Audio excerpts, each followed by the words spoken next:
Introduction. दोस्तों, आज के दौर में हमारे लिए जो चीज सबसे जरूरी है वो है हमारी हेल्थ और मनी। मॉडर्न साइंस आज इतनी तरक्की कर रही है कि अब लगभग हर बीमारी का इलाज साइंस के पास आ गया है और अब तो लोगों की लाइफ एक्सपेक्टेंसी भी बढ़ती जा रही है। जहां लोगों की एवरेज लाइफ एक्सपेक्टेंसी 60 से 65 साल थी, वही अब बढ़कर 70 से 75 साल हो गई है। वहीं अगर हम पैसे यानी मनी की बात करें तो आज भी वही इन्वेस्टिंग, पर्सनल फाइनेंस और बिजनेस प्लानिंग की ही बात होती है और इन चीजों को समझकर शायद ही कोई अच्छा इन्वेस्टर बना। ओवर द इयर्स हमने ये सीखा कि डॉक्टर कैसे बनते हैं, इंजीनियर कैसे बनते हैं, लॉयर कैसे बनते हैं। इन सब के बारे में हमने प्रॉपर पढ़ाई की और फिर इन स्किल्स को लर्न किया। लेकिन शायद ही कोई हो जिसने पर्सनल फाइनेंस को पढ़कर डेब्ट मैनेजमेंट की स्किल्स सीखी हो या जिसने बहुत पैसे सेव कर लिए हों। इसकी मेन वजह यही है कि हमने फाइनेंस को भी बाकी सब्जेक्ट्स की तरह ही समझा है। जैसे फिजिक्स में हम लॉ और रूल्स को समझते थे, ठीक इसी तरह हमने फाइनेंस को भी समझा।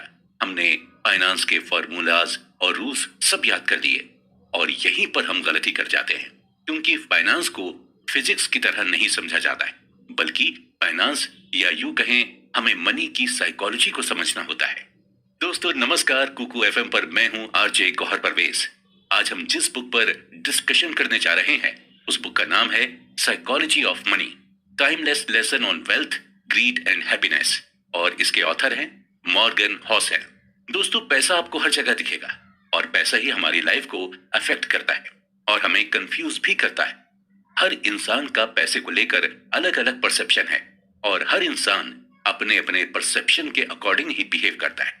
ऑथर कहते हैं कि फाइनेंस को लेकर अक्सर हम यही सोचते हैं कि इसे भी बाकी सब्जेक्ट्स की तरह ही फॉर्मूलाज और रूल्स के हिसाब से समझा जा सकता है और अक्सर हम फाइनेंस को समझने के लिए कई सारे फॉर्मूलाज और रूल्स का यूज भी करते हैं। लेकिन फिर भी कई बार ऐसा भी होता है कि सारे फॉर्मूलाज और रूल्स अप्लाई करने के बाद भी हम फाइनेंशियली स्ट्रांग नहीं हो पाते। इसकी वजह सिर्फ यही है कि हम फाइनेंशियली स्ट्रांग इसलिए नहीं हो पाते क्योंकि हम फार्मूले तो सारे याद कर लेते हैं, लेकिन हम अपने अंदर वो एटीट्यूड और बिहेवियर डेवलप नहीं कर पाते हैं जो पैसे सेव करने के लिए हमारे काम आए। यानी आप पैसे को तभी सेव कर पाएंगे जब आप अपने अंदर के बिहेवियर को बदलेंगे। आप अपने अंदर ये साइकोलॉजी डेवलप करेंगे कि आपको वाकई में पैसे सेव करने हैं और आपको फाइनेंशियली फ्री होना है। दोस्तों, आज की इस बुक समरी को जब आप सुनेंगे तो आपको ये मालूम होगा कि साइकोलॉजी ऑफ मनी एक्चुअल में होती क्या है, किस तरह अपने बिहेवियर की वजह से ही हम रिच और पुअर बनते हैं। अक्सर हमारे मन में ये सवाल चलता है कि बिल गेट्स इतने अमीर कैसे हो गए? क्या बिल गेट्स अपने लक की वजह से अमीर हुए थे या फिर उन्होंने अमीर होने के लिए मेहनत की थी? आखिर कैसे दुनिया के सबसे बड़े इन्वेस्टर्स वॉरेन बफेट ने अपनी सारी वेल्थ 50 से 60 साल की एज के बाद बनाई? क्या पैसे को अट्रैक्ट करने के लिए हमें पैसे की तरफ भागने की जरूरत है? क्या पैसे को हम्बल बनकर अट्रैक्ट किया जा सकता है? इन सब सवालों का जवाब आज आपको मिल जाएगा। इसके अलावा आपको साइकोलॉजी ऑफ मनी को समझाने के लिए कई सारी केस स्टडीज भी दी गई और उन केस स्टडीज से आपको ये मालूम होगा कि पैसा बचाने के लिए किसी भी तरह की टेक्निकल स्किल्स की जरूरत नहीं पड़ती, बल्कि पैसा सेव करना एक सॉफ्ट स्किल्स और आप आज उन सॉफ्ट स्किल्स के बारे में जान लेंगे। आज इस डिस्कशन में पैसों को लेकर आपका जो भी परसेप्शन है वो चेंज हो जाएगा। अगर आप अमीर दिखना नहीं बल्कि बनना चाहते हैं तो चलिए इस इंटरेस्टिंग डिस्कशन को आगे के एपिसोड्स में कंटिन्यू करते हैं। No one's crazy. दोस्तों, हर इंसान का नेचर और बिहेवियर अलग अलग होता है और हर इंसान का सोचने का नजरिया भी एक दूसरे से काफी अलग अलग होता है। जो मेरी नजर में अच्छा है हो सकता है वही चीज आपकी नजर में खराब हो, और जो चीज आपको अच्छी लगती है हो सकता है वो चीज मुझे कभी पसंद ही ना आए। यानी हम सबका परसेप्शन एक दूसरे से डिफरेंट होता है और अक्सर हम उस परसेप्शन के बेस्ड पर ही दुनिया को और लोगों को जज करते हैं। इसके अलावा लोगों के साथ अलग अलग एक्सपीरियंस भी होते हैं और उस बेसिस पर भी हम किसी पर्टिकुलर चीज के लिए अपना परसेप्शन बना लेते हैं। जिस तरह से अलग अलग चीजों को लेकर लोगों के परसेप्शंस होते हैं, ठीक पैसों को लेकर भी लोगों का अलग अलग परसेप्शन होता है। एक पुअर इंसान को महीने के 10,000 रुपए भी मिल जाएं तो उसके लिए वही बहुत बड़ी चीज होगी। वहीं कुछ लोग ऐसे भी हैं जो सिर्फ 10,000 की शॉपिंग कर लेते हैं। सच तो यही है कि हम बुकिश नॉलेज यानी किताबी ज्ञान से बहुत कम सीख पाते हैं, जितना हम अपने एक्सपीरियंस से सीखते हैं। एक इंसान जिसका स्टॉक मार्केट में काफी लॉस हुआ, वही इस लॉस को एक्सपीरियंस कर सकता है और उस एक्सपीरियंस से ही वो सीख सकता है। इसी के रिगार्डिंग इकोनॉमिस्ट माइकल बेटनिक का कहना है कि लाइफ के लेसन को समझने से पहले उन्हें एक्सपीरियंस किया जाता है। 2006 में national bureau of economic research के इकोनॉमिस्ट अल्ट्रिक मैंडमीर और स्टीफन नेगल ने कंज्यूमर फाइनेंसेस पर एक सर्वे किया था और इस सर्वे को करने का मकसद ये पता लगाना था कि ज्यादातर अमेरिकन्स अपने पैसों का इस्तेमाल किस तरह से करते हैं। थ्योरेटिकली लोगों को यही लग रहा था कि इस सर्वे में यही कंक्लूजन सामने आएगा कि ज्यादातर अमेरिकन्स अपने इन्वेस्टमेंट को अपने फाइनेंशियल गोल के हिसाब से प्लान करते हैं और जो भी इन्वेस्टमेंट ऑप्शन उनके सामने अवेलेबल है उसी हिसाब से वो इन्वेस्टमेंट करते हैं। लेकिन इस सर्वे में सरप्राइजिंग बात सामने आई और वो सरप्राइजिंग बात ये थी कि ज्यादातर अमेरिकन्स अपने फाइनेंशियल गोल के हिसाब से इन्वेस्टमेंट नहीं करते हैं, बल्कि ज्यादातर अमेरिकन अपने इन्वेस्टमेंट को अपनी लाइफ में हुए एक्सपीरियंस के हिसाब से करते हैं। यानी पैसों को लेकर बचपन से लेकर जवानी तक उनका जो भी एक्सपीरियंस था वो उसी बेसिस पर इन्वेस्ट करते हैं। अगर आपका बचपन महंगाई में गुजरा है तो आप अपने पैसे को बॉन्ड में इन्वेस्ट नहीं करेंगे, और अगर अपने बचपन में आपने स्टॉक मार्केट को ग्रो करते देखा है तो यकीनन आप स्टॉक मार्केट में ही इन्वेस्ट करेंगे। और वहीं अगर आप स्टॉक मार्केट में लोगों को नुकसान उठाते हुए देखेंगे तो आप स्टॉक मार्केट में इन्वेस्ट करना बिल्कुल भी पसंद नहीं करेंगे। ऑथर कहते हैं कि हमारे अंदर रिस्क लेने की विलिंगनेस या पावर है, वो पावर हम अपने पर्सनल एक्सपीरियंस से ही लेते हैं, और ये पावर, ये विलिंगनेस हमें एजुकेशन या हमारी इंटेलिजेंस की वजह से नहीं मिली, बल्कि सिर्फ और सिर्फ हमारे एक्सपीरियंस की वजह से ही मिली है। एग्जाम्पल के तौर पर मान लीजिए कि जब आप छोटे थे और आपके फादर ने अपने रिलेटिव्स और फ्रेंड्स को उधार पैसे दिए हों और वो पैसे उन्हें आज तक ना मिले हों, तो आपके मन में भी यही आएगा कि रिलेटिव्स और फ्रेंड्स को कभी उधार नहीं देना चाहिए। इसी तरह अगर आपके फादर पर ज्यादा लोन हो और वो लोन को रिपे नहीं कर पाने की वजह से उन पर फाइनेंशियल क्राइसिस आ जाए, तो आपके मन में भी यही आएगा कि हमें लोन नहीं लेना चाहिए। यानी हम अपना फाइनेंशियल डिसीजन अपने एक्सपीरियंस के बेस पर ही बनाते हैं। ऑथर कहते हैं कि हम पैसों को लेकर जो भी डिसीजन लेते हैं उस डिसीजन को हम करंट मोमेंट में मिली इंफॉर्मेशन से जस्टिफाई करते हैं और उस डिसीजन को हम अपने यूनिक मेंटल मॉडल के हिसाब से ठान लेते हैं। यानी एक इंसान जो भी अपना फाइनेंशियल डिसीजन लेता है, प्रेजेंट टाइम में उसके लिए वही डिसीजन सेंसिबल होता है। उसे यही लगता है कि जो फाइनेंशियल डिसीजन अभी वो ले रहा है वही उसके लिए बेहतर है, और अपने इस डिसीजन को वो क्यों ले रहे हैं और किस लिए ले रहे हैं, और इसके जवाब में वो आपको अपने फाइनेंशियल एक्सपीरियंस के बारे में बताएंगे। ऐसे लोग नॉर्मली मिस इन्फॉर्म होते हैं, या फिर उनके पास इनकम्प्लीट इंफॉर्मेशन होती है, या फिर उन्हें बहका दिया जाता है। एग्जाम्पल के तौर पर हम लॉटरी टिकट की बात करते हैं। ये लॉटरी टिकट मोस्टली गरीब लोग ही खरीदते हैं, और खरीदते वक्त उन्हें ये डिसीजन बड़ा ही अच्छा लगता है क्योंकि उन्होंने लॉटरी के थ्रू लोगों को अमीर बनते हुए देखा है। उनका मेंटल मॉडल इसी तरह से वर्क करता है कि अमीर मेहनत से नहीं बल्कि लॉटरी या सिर्फ गलत तरीके से पैसे कमा कर ही बना जा सकता है, और नतीजा यही होता है कि ऐसे लोग लॉटरी टिकट खरीदते हैं या फिर शॉर्टकट का यूज करते हैं। पैसों के साथ हमारा जो बिहेवियर होता है वो बड़ा ही क्रेजी और बचकानी चीजों से भरा होता है। जो आपके लिए पागलपन हो सकता है वो चीज मेरे लिए सेंसिबल हो। असल में हम में से कोई भी पैसे के मामले में बेवकूफ नहीं है, हम सभी चालाक हैं, लेकिन बस फर्क इतना ही है कि हम पैसों का इस्तेमाल अपनी लाइफ में हुए एक्सपीरियंस के हिसाब से ही करते हैं। इसलिए पैसों के मामले में किसी को बेवकूफ या पागल मत समझिए, बस यही समझिए कि ये जो भी चीज कर रहा है वो अपनी लाइफ के एक्सपीरियंस की वजह से ही कर रहा है।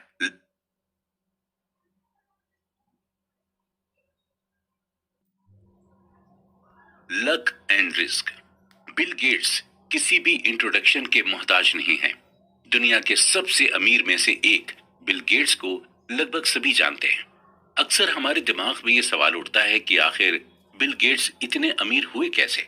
इसे हम बिल गेट्स की कहानी से ही समझते हैं। बिल गेट्स 28 अक्टूबर 1955 में सीटल, वॉशिंगटन में बोर्न हुए थे और बचपन से ही इनका इंटरेस्ट टेक्नोलॉजी की तरफ था। और जब ये 13 साल के हुए तो इनका एडमिशन लेक साइड स्कूल में करा दिया गया था। लेक साइड स्कूल पूरे सीटल में इकलौता स्कूल था जहां पर कंप्यूटर था। यहां तक कि सीटल की बड़ी बड़ी यूनिवर्सिटीज और कॉलेजेस में भी कंप्यूटर नहीं था।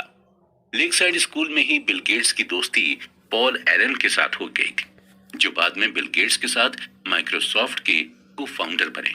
शुरुआती दौर में कंप्यूटर बच्चों के कोर्स का हिस्सा नहीं हुआ करता था, बल्कि इसे एज अ को करिकुलम एक्टिविटी के तौर पर लिया जाता।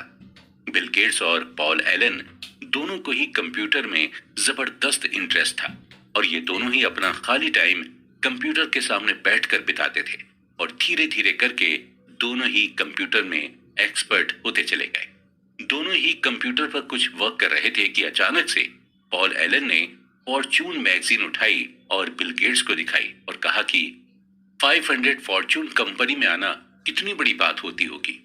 इसके जवाब में 13 साल के बिल गेट्स ने कहा कि एक दिन हमारी भी कंप्यूटर कंपनी होगी और हमारी भी कंपनी 500 फॉर्च्यून में लिस्ट होगी।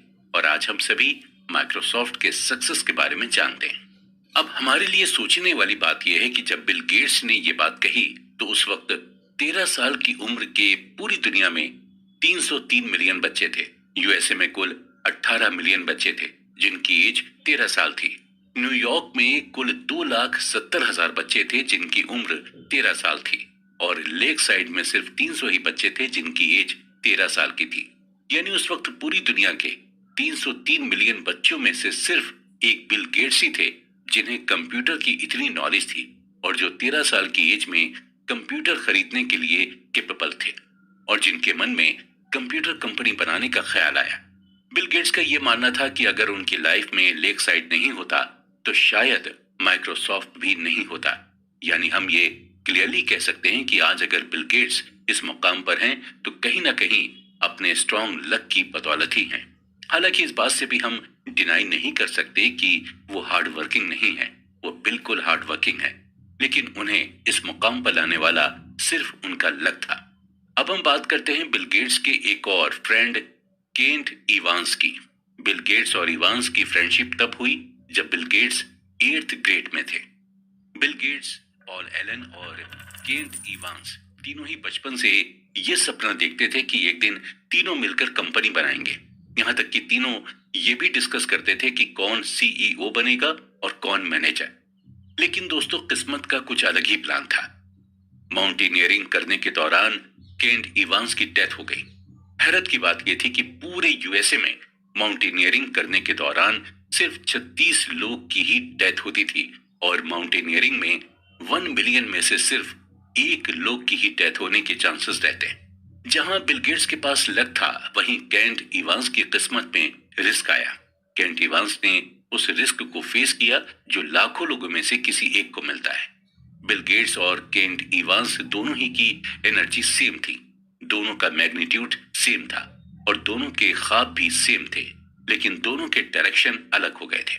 ये सच है कि लक और रिस्क आपस में सिबलिंग है, यानी दोनों ही भाई बहन जैसे हैं और दोनों ही एक जैसे ही होते हैं। अगर आपको यकीन करना हो तो आपको दोनों पर ही यकीन करना होगा। लक और रिस्क, ये दोनों फैक्टर्स हमारी लाइफ का एक इम्पॉर्टेंट हिस्सा हैं। कभी हमारा लक हमारे साथ रहता है तो कभी हम रिस्क में रहते हैं, लेकिन हमारे लिए दोनों को ही मेजर करना और दोनों को ही एक्सेप्ट करना मुश्किल होता है। ऑथर कहते हैं कि अगर हम किसी वेल्दी को देखें तो हमें बिल्कुल भी ये अंदाजा नहीं लगाना चाहिए कि इसकी जो वेल्थ है वो इसने कड़ी मेहनत करके बनाई है। हो सकता है कि उसकी वेल्थ को पाने के लिए उसके लक ने उसका साथ दिया। या फिर अगर हम किसी वेल्दी इंसान को देखें तो हम ये परसेप्शन ना बनाएं कि इसे लक की वजह से वेल्थ मिली। हो सकता है उस इंसान ने उस वेल्थ को पाने के लिए जबरदस्त रिस्क लिया हो। सो बेसिकली यही है कि हमें बिल्कुल भी किसी की वेल्थ के बारे में परसेप्शन नहीं लगाना चाहिए। कोई अपनी किस्मत की वजह से ये बन जाता है तो कोई और जबरदस्त मेहनत करके अमीर बनता है। पैसे की ये खासियत है कि ये दोनों ही लोगों के पास आ सकता है। Never enough. दोस्तों, अगर आपको भूख लगी हो और आपके सामने खाने की टेबल लगी और आपसे ये कहा जाए कि आपकी जो मर्जी हो वो आप खा सकते हैं और चाहे जितना खा सकते हैं। नॉर्मली जब इस तरह की सिचुएशन होती है तो एक इंसान अपनी भूख से ज्यादा खाने लगता है और जिसका नतीजा ये होता है कि उस इंसान का पेट खराब हो जाता है या फिर वोमिटिंग करने लगता है। खाने की टेबल को देखकर उसे ये अंदाजा ही नहीं होता कि उसे कितना खाना है और कितना नहीं। ठीक इसी तरह का बिहेवियर हम पैसे के साथ भी करते हैं। जब हमारे पास पैसे का फ्लो बनने लगता है तो हम यही सोचते रहते हैं कि हमारे पास और ज्यादा पैसा है। और ज्यादा पैसे कमाने के लिए हम रिस्क पर रिस्क लेते चले जाते हैं। हम लालच में आ जाते हैं। हमें ये मालूम ही नहीं होता कि हमें कहां पर खुद से इनफ बोल देना चाहिए। जितने भी लोग अमीर हुए हैं वो कभी भी पैसे के पीछे नहीं भागते, बल्कि वो पैसे को अट्रैक्ट करते हैं अपनी मेहनत से, अपनी समझदारी से, और वो खुद को ज्यादा पैसे कमाने से रोकते भी हैं। और शायद यही वजह है कि उनके पास और पैसा आता ही जाता है। इस बात को डीपली समझाने के लिए ऑथर हमें रजत गुप्ता का एग्जाम्पल देते हैं। रजत गुप्ता कोलकाता में बॉर्न हुए थे, यानी पैदा हुए थे, और टीनेज में पहुंचते पहुंचते ये पूरी तरह से अनाथ हो चुके थे। लेकिन आगे चलकर जो उन्होंने अचीव किया वो वाकई में सरप्राइजिंग था। मिड 40s तक पहुंचते पहुंचते रजत मैककिन्से कंपनी के सीईओ बन गए थे। मैककिन्से दुनिया की सबसे बड़ी कंसल्टिंग फर्म है। मैककिन्से से 2007 में रिटायर्ड होने के बाद रजत को यूनाइटेड नेशन और इकोनॉमिक फोरम में भी काफी अहम रोल मिला और रजत ने बिल गेट्स के साथ भी मिलकर कई सारे प्रोजेक्ट्स पर काम भी किया था। यानी ओवरऑल रजत एक प्रेस्टिजियस लाइफ को जी रहे थे और सभी के लिए ये सीखने वाली बात थी कि एक इंसान जो स्लम में पैदा हुआ, उसका उठना बैठना दुनिया के बड़े बड़े लोगों के साथ था। 2008 तक रजत गुप्ता की वेल्थ $100 मिलियन हो गई थी। यह अमाउंट इतना था कि इस अमाउंट से रजत जो चाहते वो कर सकते थे। लेकिन रजत की ख्वाहिश कुछ और ही थी। वो मिलेनियर तो थे, लेकिन अब वो बिलियनियर बनना चाहते थे। रजत लगभग 5 कंपनीज के बोर्ड ऑफ डायरेक्टर्स में शामिल थे। इसके अलावा बिलियनियर बनने की ख्वाहिश को भी पूरा करने के लिए रजत गुप्ता साइड हसल भी करने लगे, यानी एक्स्ट्रा इनकम जनरेट करने के तरीके का इस्तेमाल करने लगे। रजत शेयर ट्रेडिंग भी जमकर करने लगे थे। उन्हें किसी ने टिप दी कि वॉरेन बुफेट बैंक के सर्वाइवल के लिए $5 बिलियन का फंड देने वाले हैं। रजत गोल्डमैन सैच्स के बोर्ड ऑफ डायरेक्टर्स में शामिल थे। गोल्डमैन इन्वेस्टमेंट बैंकिंग की फील्ड में काफी बड़ा नाम थी। रजत को जब ये पता चला कि वॉरेन बफेट गोल्डमैन बैंक में इन्वेस्ट भी करने वाले हैं, तो उन्होंने फंड मैनेजर राज राजारत्नम को फोन करके बताया और फिर राज राजारत्नम ने अपने लिए और रजत गुप्ता के बिहाव पर गोल्डमैन के टोटल 1,75,000 शेयर खरीद लिए और फाइनली गोल्डमैन के शेयर के प्राइस बढ़ गए। रजत ने इस टोटल 17 मिलियन का प्रॉफिट कमाया और राजारत्नम ने $1 मिलियन का प्रॉफिट कमाया। जब ये बात सिक्योरिटी एक्सचेंज कमीशन को पता चली तो इनसाइडर ट्रेडिंग के एलिगेशंस में रजत गुप्ता और राजारत्नम दोनों को ही जेल हो गए। जो रेपुटेशन रजत ने इतने सालों से कमाई थी वो सब कुछ थोड़े ही दिनों में मिट्टी में मिल गई। अगर ऑथर की माने तो आपको अपने पास ऐसे कई सारे एग्जाम्पल मिलेंगे जिनके पास पैसे की कोई भी कमी नहीं रहती है, लेकिन फिर भी वो ज्यादा से ज्यादा कमाने के चक्कर में खुद को ही बर्बाद कर देते हैं। और इसकी सिर्फ यही वजह है कि उन्हें साइकोलॉजी ऑफ मनी नहीं पता होती। जब आपके पास बहुत ज्यादा पैसे आ जाएं, तो एक ऐसा टाइम आता है जहां पर आपको इनफ बोलना पड़ता है। अगर आप खुद को रोकेंगे नहीं तो आप पैसों के जाल में फंसते चले जाएंगे और नतीजा ये होगा कि आप अपनी इज्जत भी गंवाएंगे और अपना पैसा भी। आपको 4 चीजें हमेशा ध्यान में रखनी होंगी। पहली है, the hardest financial skills is getting the goal post moving. यानी जब आपके पास ज्यादा पैसा आ जाए तो आपको ज्यादा का लालच नहीं करना चाहिए। आपको धीरे धीरे आगे के गोल पर काम करना चाहिए। एम्बिशन पर ज्यादा सेटिस्फेक्शन पर फोकस करना चाहिए। जितनी तेजी से आप पैसे की तरफ भागेंगे उतनी ही तेजी से पैसा आपसे दूर भागेगा। इसलिए जरूरी यह है कि आप धीरे धीरे पैसे की तरफ जाएं और पैसे से सेटिस्फाइड होना सीखें। दूसरी है social comparison is the problem here. अपनी वेल्थ का, अपनी इनकम का कंपैरिजन किसी और से बिल्कुल भी ना करें, क्योंकि सोशल कंपैरिजन एक ऐसी लड़ाई है जो कोई भी जीत नहीं सकता, और ये लड़ाई कभी खत्म नहीं होती, लेकिन इसे खोलते खेलने वाला हारता जरूर है। आप अपने पैसे का कंपैरिजन करके खुद को ही मेंटली परेशान करते हैं। तीसरी है enough is not too little. Enough के थ्रू आपको ये रियलाइज करना होता है कि अगर आपने अपने आप को ज्यादा से ज्यादा पैसे कमाने के लिए पुश किया, तो एक ऐसा पॉइंट आएगा जहां पर आपको रिग्रेट होगा। जैसे हमने शुरू में कहा था कि आप उतना ही खाना खाइए जितना कि आप डाइजेस्ट कर सकें। इसलिए आपको पता होना चाहिए कि आपको कहां पर खुद को रोकना है। और चौथी है there are many things never worth risking no matter the potential gain. Rajat Gupta जब जेल से छूटे तो उन्होंने यही स्टेटमेंट दिया था कि हमें किसी चीज से अटैचमेंट नहीं रखनी चाहिए, वो चाहे रेपुटेशन की अटैचमेंट हो या पैसों की अटैचमेंट हो। कुछ ऐसी चीजें हैं जो इनवैल्यूएबल हैं, जैसे हमारी फैमिली, सोसाइटी में हमारी रिस्पेक्ट, फ्रीडम और इंडिपेंडेंस। ये सभी चीजें हमें बड़ी ही मुश्किल से मिलती हैं, और हमें तभी रिस्क लेना चाहिए जब हमें ये लगे कि हमारे रिस्क लेने से इन इनवैल्यूएबल चीजों पर कोई असर नहीं पड़ेगा। आप जरा खुद सोचिए कि ऐसा रिस्क लेने से क्या फायदा जहां पर आपकी इज्जत दांव पर लगे, या फिर आपकी फैमिली को प्रॉब्लम हो जाए, या आपकी फ्रीडम खत्म हो जाए। इसलिए जब भी कोई रिस्क लें तो इन सब चीजों के बारे में जरूर सोचें। सेटिस्फाई होना सीखें और पैसे को अट्रैक्ट करना सीखें। और पैसे को आप अट्रैक्ट तभी कर पाएंगे जब आप उसके पीछे भागना छोड़ देंगे। कॉन्फाउंडिंग कंपाउंडिंग। दोस्तों, एग्जाम से पहले एक रात पढ़ाई करके आप अच्छे नंबरों से पास हो सकते हैं, लेकिन टॉपर बनने के लिए आपको लगातार रोजाना पढ़ाई करनी होती है। आप सिर्फ एक दिन पढ़कर टॉप नहीं कर सकते। अगर आपको कोई कंपटीशन एग्जाम बीट करना हो तो उसके लिए एक ही दिन की पढ़ाई काफी नहीं होती, बल्कि आपको हर दिन थोड़ा थोड़ा पढ़ना होता है। तभी जाकर आप कंपटीशन बीट कर पाते हैं। ठीक इसी तरह का कॉन्सेप्ट पैसे के साथ भी। पैसा उसी को अपनी तरफ खींचता है जो उसके पीछे लगातार कंसिस्टेंसी के साथ मेहनत करता जाता है। अगर आपको सही मायने में वेल्दी होना है तो आपको रोजाना पैसे कमाने के लिए मेहनत करनी होगी।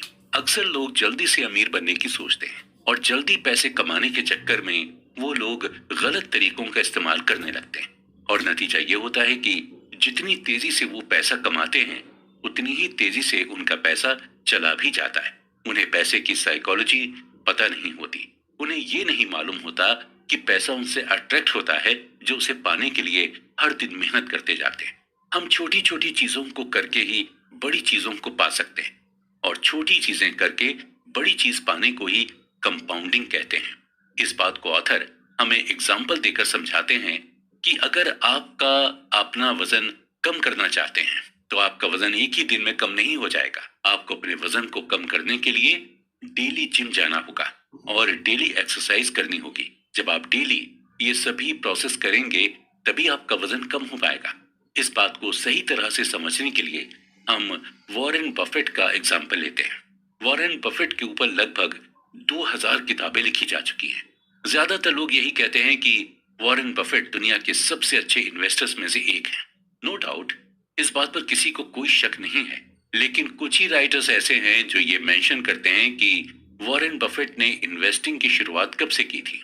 बहुत कम ही लोग जानते हैं कि वॉरेन बफेट जब लगभग 10 साल के थे तभी से उन्होंने इन्वेस्टिंग की शुरुआत कर दी थी। अभी फिलहाल वॉरेन बफेट की नेट वर्थ $85 बिलियन के आसपास है, और इस $85 बिलियन में से $84.5 बिलियन उन्होंने तब कमाए थे जब उनकी उम्र 50 साल के पार हो गई थी, और $81.5 बिलियन उन्होंने तब कमाए जब वो अपने मिड 60s में थे।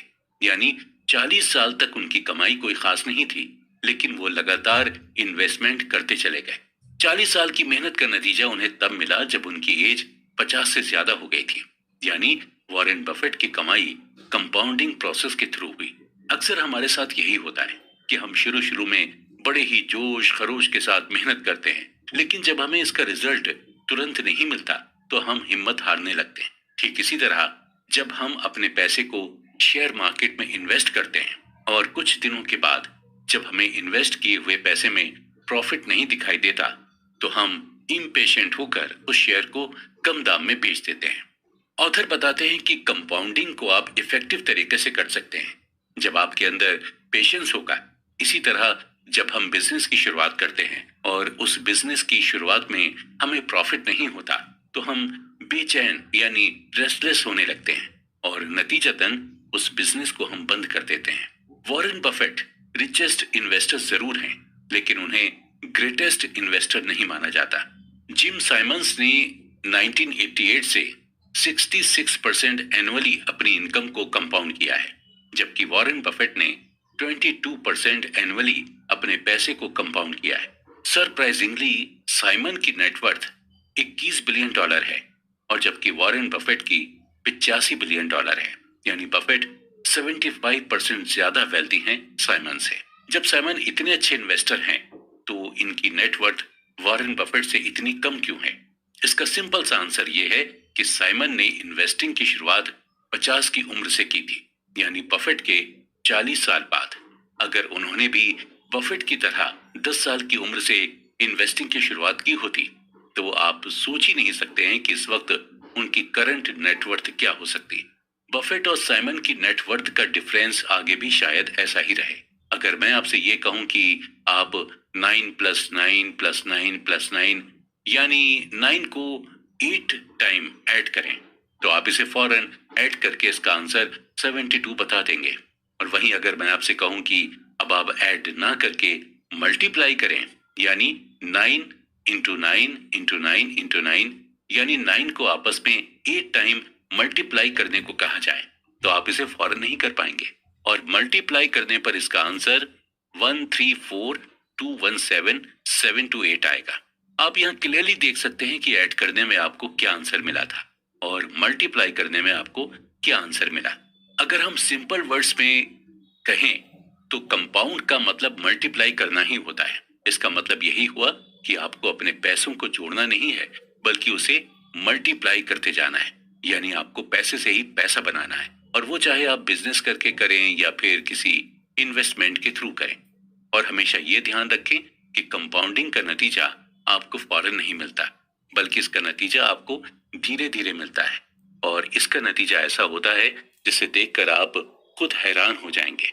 इसलिए अगर आप इन्वेस्ट करना चाहते हैं तो जरूरी नहीं कि आप बहुत बड़े अमाउंट से इन्वेस्ट करें, आप छोटे अमाउंट से भी इन्वेस्ट की शुरुआत कर सकते हैं।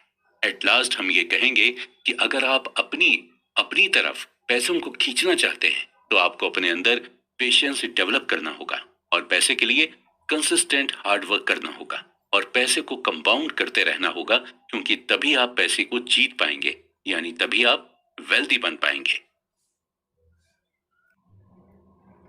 गेटिंग वेल्दी और स्टेइंग वेल्दी। दोस्तों, आज के दौर में अगर देखा जाए तो पैसा कमाना सबसे आसान है। आप इस डिजिटल एरा में सोशल मीडिया के थ्रू पैसे कमा सकते हैं। आप अपना YouTube चैनल बनाकर पैसे कमा सकते हैं, इंस्टाग्राम या फेसबुक पर पोस्ट अपलोड करके पैसे कमा सकते हैं या फिर अमेजोन या शॉपिंग ऐप पर प्रोडक्ट बेचकर पैसे कमा सकते हैं। यानी आज के इस टाइम में पैसे कमाने के ऑप्शंस बहुत सारे हैं। जितना आज के दौर में पैसा कमाना आसान है उतना ही इसे बचाना मुश्किल है। वेल्दी होना कोई बहुत बड़ी बात नहीं है, लेकिन वेल्दी बने रहना बहुत ही डिफिकल्ट है। चलिए इस बात को हम एक केस स्टडी के थ्रू डीपली समझते हैं। जेस लिवरमोर, जिनका जन्म 1877 में हुआ था, इन्हें अपने दौर का ग्रेटेस्ट इन्वेस्टर माना जाता था और ये उस टाइम प्रोफेशनल इन्वेस्टर बन गए थे जब इन्वेस्टिंग के बारे में कोई ज्यादा जानता तक नहीं था। सिर्फ 30 साल की उम्र में ही लिवरमोर ने $100 मिलियन की नेटवर्थ बना ली थी।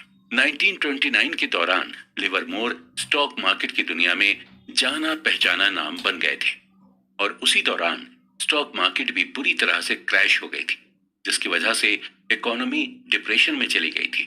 अक्टूबर 1929 तक स्टॉक मार्केट की हालत और खराब हो गई। ज्यादातर इन्वेस्टर्स और स्पेकुलेटर्स जबरदस्त फाइनेंशियल लॉस में आ गए थे और जिसकी वजह से कई इन्वेस्टर्स और स्पेकुलेटर्स सुसाइड करने लगे थे। लिवरमोर की वाइफ डोरा दी इन्वेस्टर्स के सुसाइड करने के इंसिडेंट से काफी परेशान थी और एक दिन लिवरमोर घर काफी देर में पहुंचे। घर देर में पहुंचने की वजह से लिवरमोर की वाइफ डोराथी काफी परेशान हो गई थी, लेकिन लिवरमोर को देखकर उन्हें सुकून मिला और उन्होंने लिवरमोर को अपने परेशान होने की वजह बताई। तो उन्होंने उन्हें बताया कि इस स्टॉक मार्केट के क्रैश में उन्हें बहुत फायदा पहुंचा है और लिवरमोर ने सिर्फ एक ही दिन में कई मिलियन डॉलर कमा लिए थे। लिवरमोर ने वाइफ डोराथी से यह भी कहा कि हम वेल्दी ही रहेंगे हमेशा, परेशान होने की कोई जरूरत नहीं है।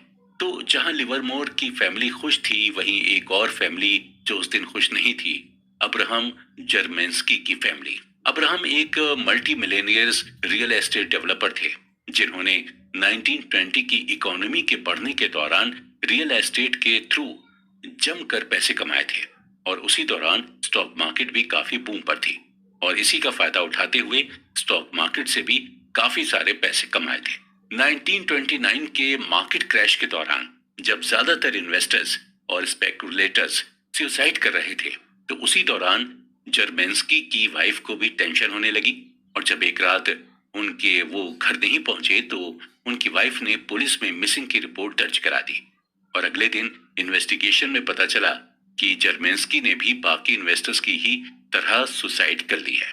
इत्तेफाक देखिए कि 1929 के स्टॉक मार्केट क्रैश ने एक को दुनिया का सबसे अमीर इंसान बना दिया था और दूसरे को इतना नुकसान पहुंचाया कि उसे सुसाइड करने पर मजबूर होना पड़ा। 1929 के स्टॉक मार्केट क्रैश की वजह से लिवरमोर दुनिया के सबसे अमीर आदमियों में से एक बन गए थे। वहीं इसी क्रैश ने रिचेस्ट रियल एस्टेट डेवलपर जर्मेंस्की की जान ले ली थी।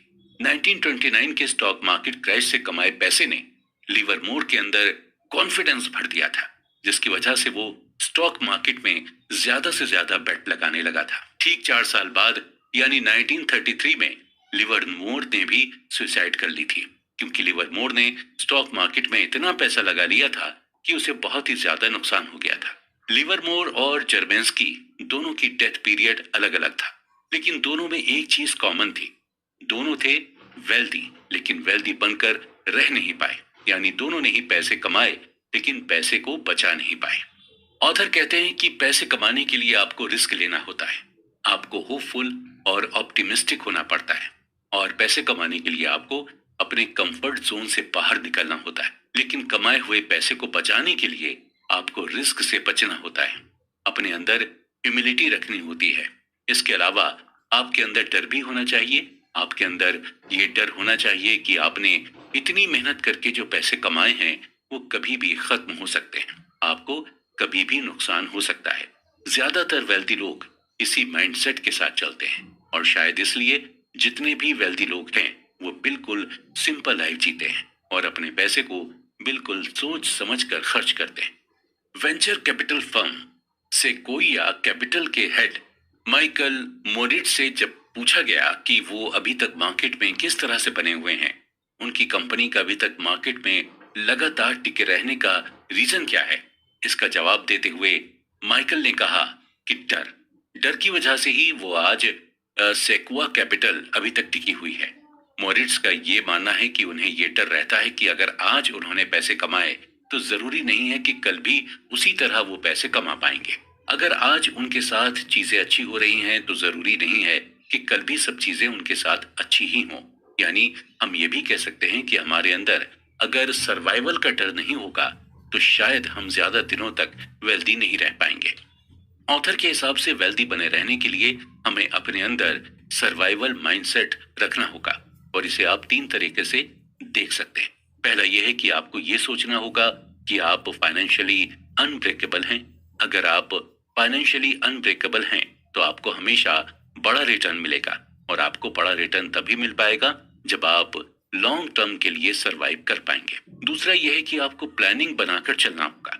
जी हाँ, सर्वाइवल माइंडसेट रखने के लिए प्लानिंग करना बेहद जरूरी है। एक प्लान तभी यूजफुल होगा जब ये रियलिटी सरवाइव कर जाए। तीसरा यह है कि आपको ऑप्टिमिस्टिक पर्सनैलिटी रखनी होगी। जब आप ऑप्टिमिस्टिक पर्सनैलिटी रखते हैं तो आपके अंदर सर्वाइवल माइंडसेट आने लगता है। ऑप्टिमिस्टिक होने पर आपके अंदर बिलीफ भी आता है कि आप कैसी भी सिचुएशन में सरवाइव कर लेंगे। हमेशा ये ध्यान रखें कि पैसा कमाना मुश्किल नहीं है, बल्कि उस पैसे को बचाए रखना मुश्किल है। इसलिए जब आप पैसे कमा लें तो आपको यही कोशिश करनी चाहिए कि उस पैसे को कैसे बचाएं, और आप पैसे बचाकर ही पैसे को अपनी ओर तेजी से अट्रैक्ट कर सकते हैं। टील्स यू विन।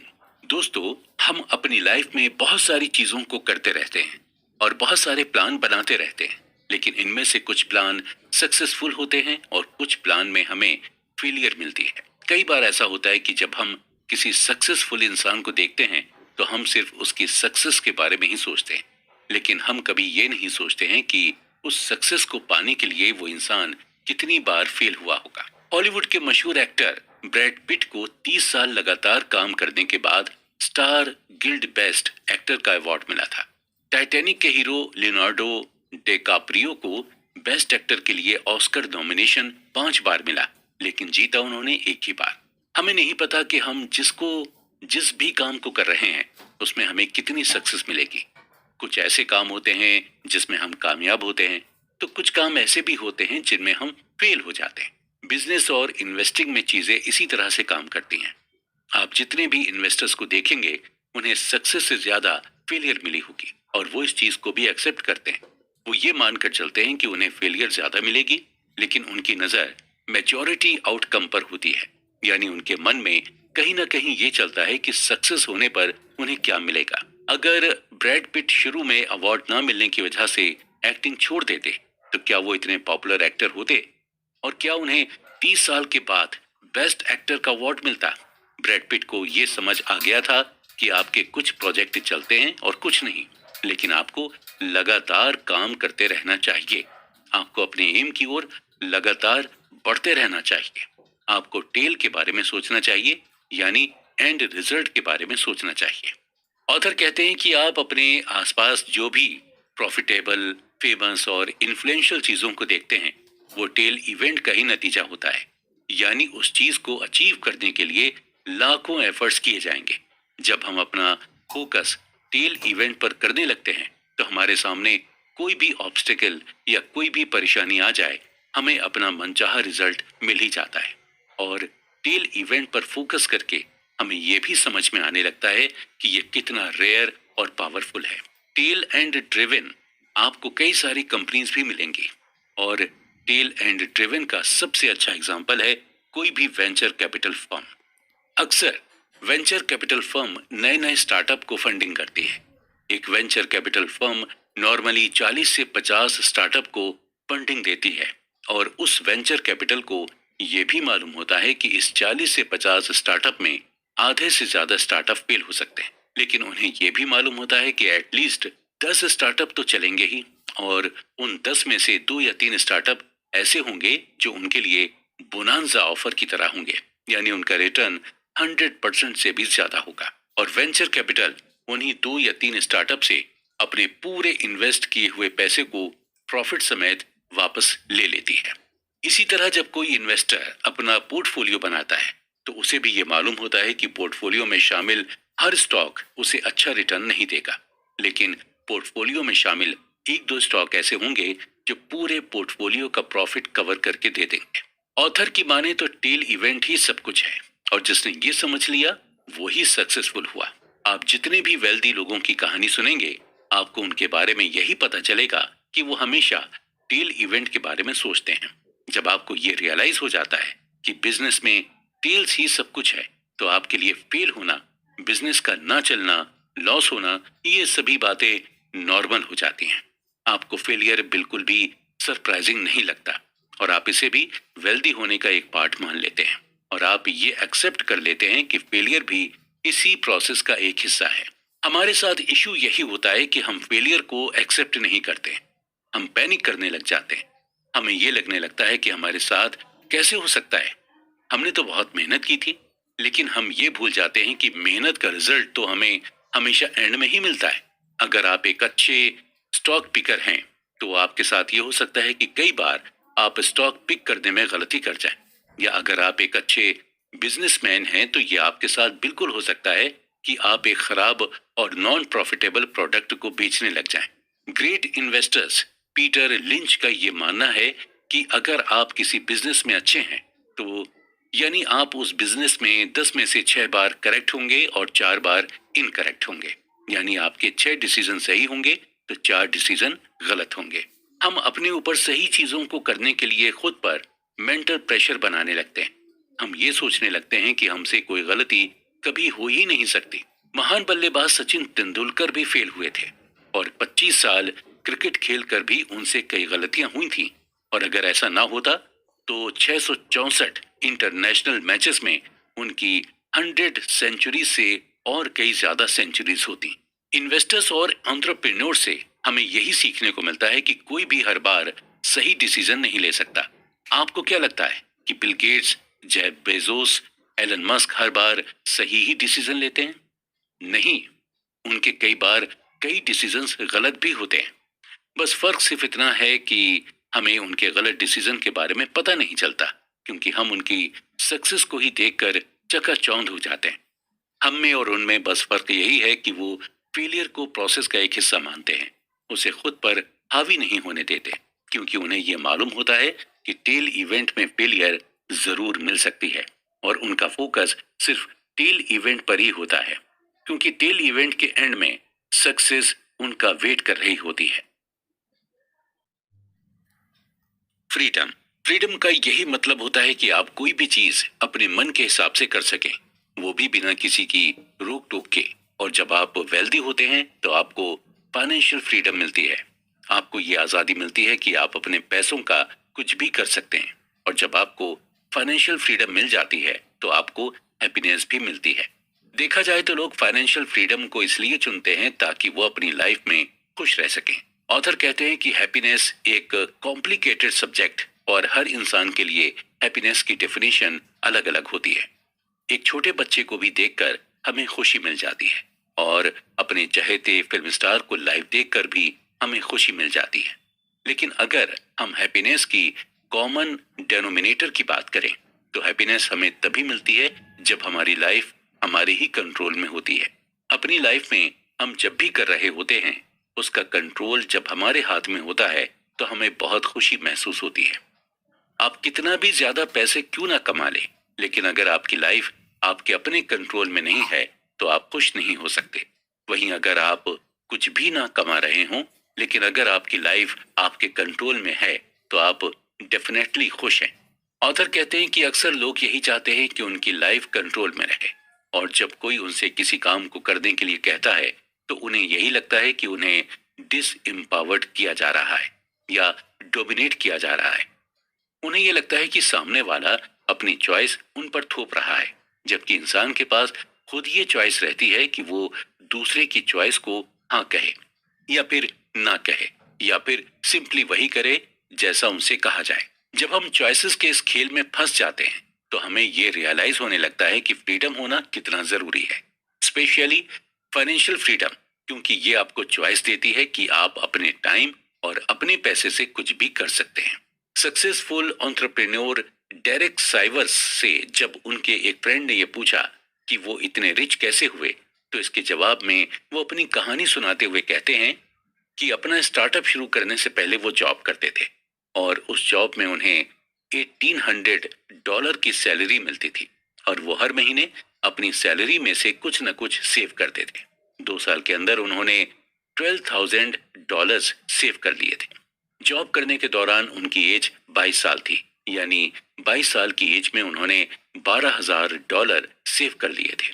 $12,000 सेव करने के बाद डेरेक ने अपनी जॉब से रिजाइन कर दिया और जॉब छोड़कर वो एक फुल टाइम म्यूजिशियन बन गए थे। डेरेक को हर महीने म्यूजिक का कोई ना कोई असाइनमेंट मिलने लगा था और असाइनमेंट से मिलने वाले पैसे से वो अपना खर्च चलाते थे। ओवरऑल डेरेक को अब पूरी तरह से फ्रीडम मिल गई थी। उनको किसी चीज की कोई रोक टोक नहीं थी और वो अब ऐसे काम से पैसा कमा रहे थे जिसे करके उन्हें बेहद खुशी मिलती थी। डेरेक के दोस्त ने आगे की कहानी पूछी कि फाइनली डेरेक तुम अमीर कब बने। आगे फिर उनके फ्रेंड ने उनकी कंपनी के बेचने का जिक्र करते हुआ कि डेरेक क्या तुम अपनी कंपनी बेचकर अमीर हुए थे। इसका जवाब डेरेक ने बड़ी खूबसूरती से देते हुए कहा था कि कंपनी बेचना तो सिर्फ पैसों का ट्रांजैक्शन था, असल में अमीर वो 22 साल की उम्र में बन गए थे जब वो फुल टाइम म्यूजिशियन बन गए थे। जानी यानी कि हम अमीर असल में तब होते हैं जब हम वो काम करते हैं जिसे करने में हमें मजा आता है और उस काम को करने में हमें पैसे भी मिलते रहते हैं।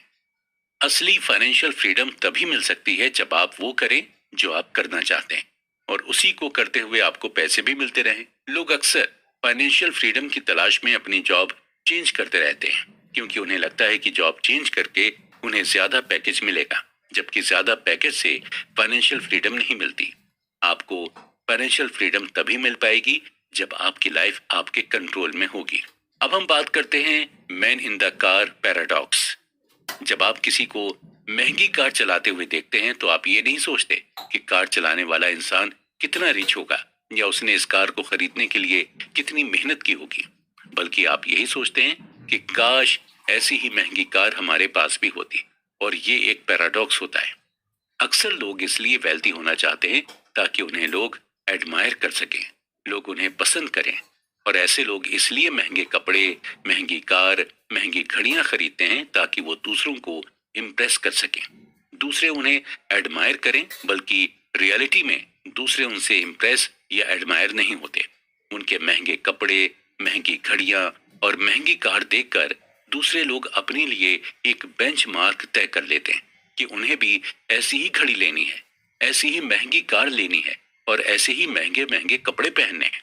और उनके अंदर भी सेम डिजायर होती है कि उनसे भी लोग इम्प्रेस हों और लोग उन्हें भी एडमायर करें। ये एक ह्यूमन टेंडेंसी है।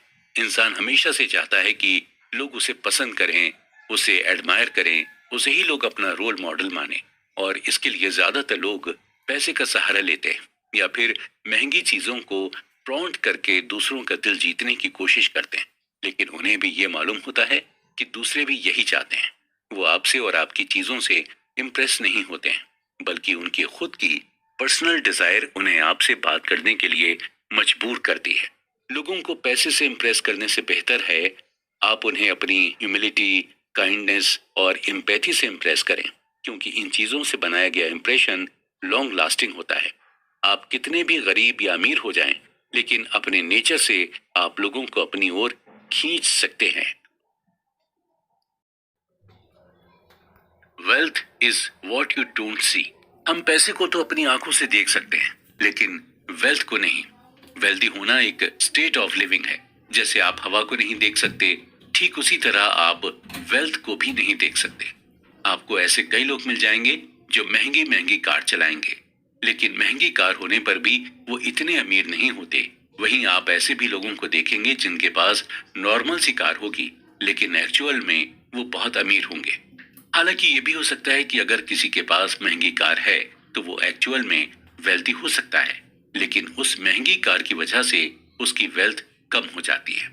ऑथर ने इस बात को हमें एग्जाम्पल देकर समझाया है कि अगर आपने 1 करोड़ की कार ली है तो इसका यही मतलब हुआ कि आपकी जो वेल्थ थी उससे आपके 1 करोड़ रुपए कम हो गए। मोस्टली जो वेल्दी होते हैं इसीलिए महंगी कार खरीदना अवॉइड करते हैं। हम अक्सर वेल्थ को देखकर ही जज करते हैं और हमें सामने वाला जैसा दिखता है हम उसी हिसाब से अपना परसेप्शन बना लेते हैं। अगर कोई महंगे ब्रांडेड कपड़े पहनता है तो हमें यही लगने लगता है कि सामने वाला वेल्दी है, लेकिन हमें पूरी रियलिटी नहीं पता होती। हो सकता है सामने वाले ने कपड़े तो महंगे पहने हैं, लेकिन उसके ऊपर लाखों करोड़ों का डेब्ट हो। मॉडर्न कैपिटलिज्म की वजह से आज लोग आसानी से खुद को वेल्दी दिखाते हैं, जबकि वो एक्चुअल में होते नहीं हैं। लोन लेकर आप भी महंगी कार ले सकते हैं, आलीशान घर बनवा सकते हैं या फिर महंगे कपड़े पहन सकते हैं। ये सब करना आसान है, लेकिन इन चीजों को मेंटेन करना आपके लिए मुश्किल हो जाएगा।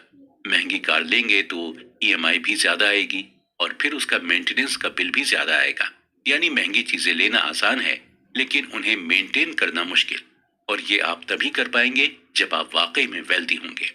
इसी तरह सिंगर रिहाना ज्यादा खर्च करने के चक्कर में बैंकरप्ट हो गई थी और जिसकी वजह से उन्होंने अपने फाइनेंशियल एडवाइजर को केस कर दिया था।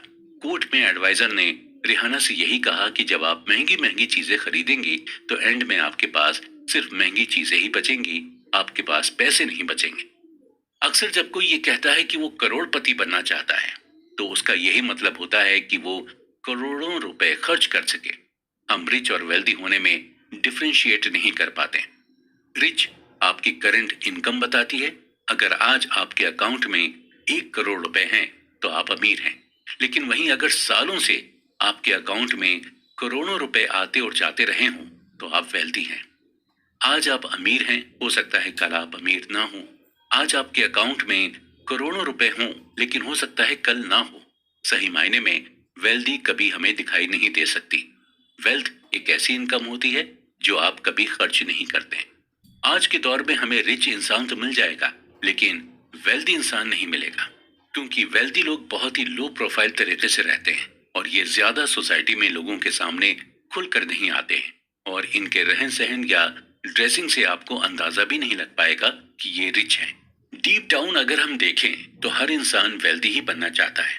वो नहीं चाहता कि आज अगर उसके पास करोड़ों रुपए हों तो कल वो करोड़ों रुपए खत्म हो जाएं। इंसान यही चाहता है कि उसके पास करोड़ों रुपए हमेशा रहें और ये बढ़ते ही जाएं। इसके अलावा वो ये भी चाहता है कि उन्हें फ्रीडम और फ्लेक्सिबिलिटी मिले, और ये सभी चीजें आपको तभी मिलती हैं जब आपको ये मालूम होता है कि आपके पास फाइनेंशियल एसेट्स हैं जिसे आपने खर्च नहीं किया है। आप खुद सोचिए कि किस बात से आपको ज्यादा सेटिस्फेक्शन मिलता है, आपके अकाउंट्स में करोड़ों रुपए पड़े हों या फिर आपके अकाउंट से करोड़ों रुपए खर्च हो गए हों।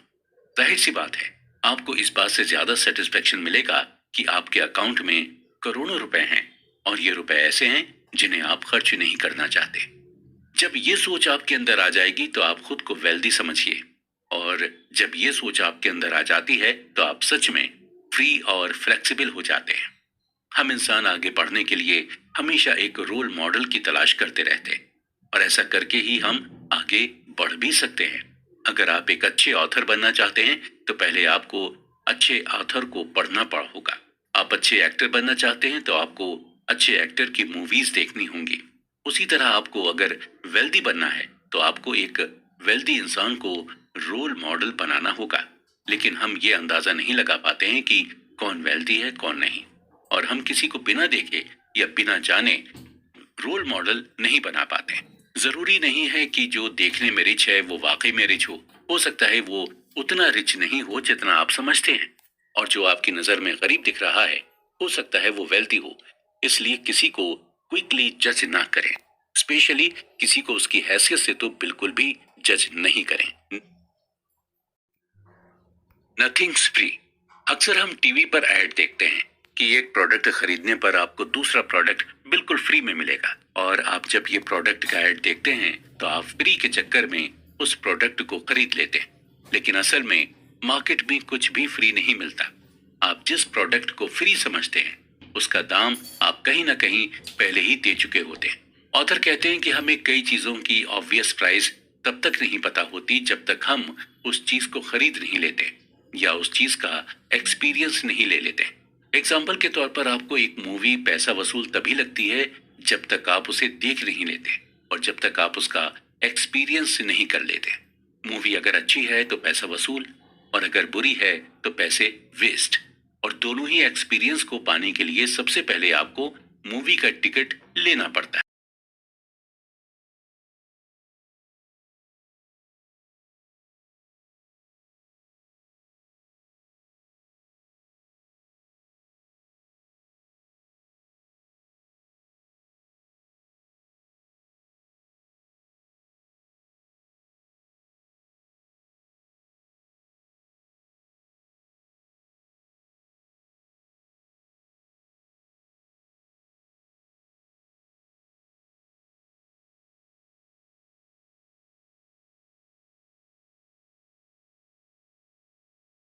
आइडेंटिफाई नहीं कर पाते, और जब सक्सेस पाने की हमें कीमत ही नहीं पता होती तो हम सक्सेस के लिए पे भी नहीं कर पाते, और इसलिए हम सक्सेस भी नहीं हो पाते।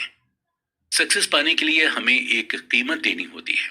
ठीक इसी तरह एक सक्सेसफुल इन्वेस्टिंग के लिए भी हमें प्राइस पे करना पड़ता है, लेकिन ये प्राइस हमें डॉलर, रुपीस या फिर पाउंड में नहीं पे करना पड़ता, बल्कि ये प्राइस हमें fear, volatility, doubt, uncertainty, regret के फॉर्म में पे करना होता है। और इन प्राइसेस को हम ओवरलुक भी नहीं कर सकते, क्योंकि हम इन प्राइसेस को रियल टाइम में फील करते हैं। यानी जब हमें डर लगता है तो हम अपने डर को फील कर सकते हैं। जब हमें रिग्रेट होता है, हम वो भी फील कर सकते हैं। ऑथर कहते हैं कि अगर आपको अपने लिए कार लेनी हो और आपके सामने 3 ऑप्शंस रखे जाएं, तो आप उन तीनों में से कौन सा ऑप्शन चुनेंगे? पहला ऑप्शन यह है कि कार आपको 5 लाख में मिल रही है। दूसरा ऑप्शन यह है कि कार आपको सेकंड हैंड मिल रही है 3 लाख में। और तीसरा ऑप्शन यह है कि आप कार चुरा लें। देखा जाए तो तीनों ही तरीकों से कार आपके पास आ सकती है, लेकिन आप तीसरा ऑप्शन तो बिल्कुल भी कंसीडर नहीं करेंगे। दोनों ही ऑप्शंस आपके लिए इजी रहेंगे और आप इन दोनों में से एक ऑप्शन को चूज करके कार ले लेंगे। लेकिन कुछ लोग ऐसे भी हैं जो तीसरा ऑप्शन चूज करेंगे।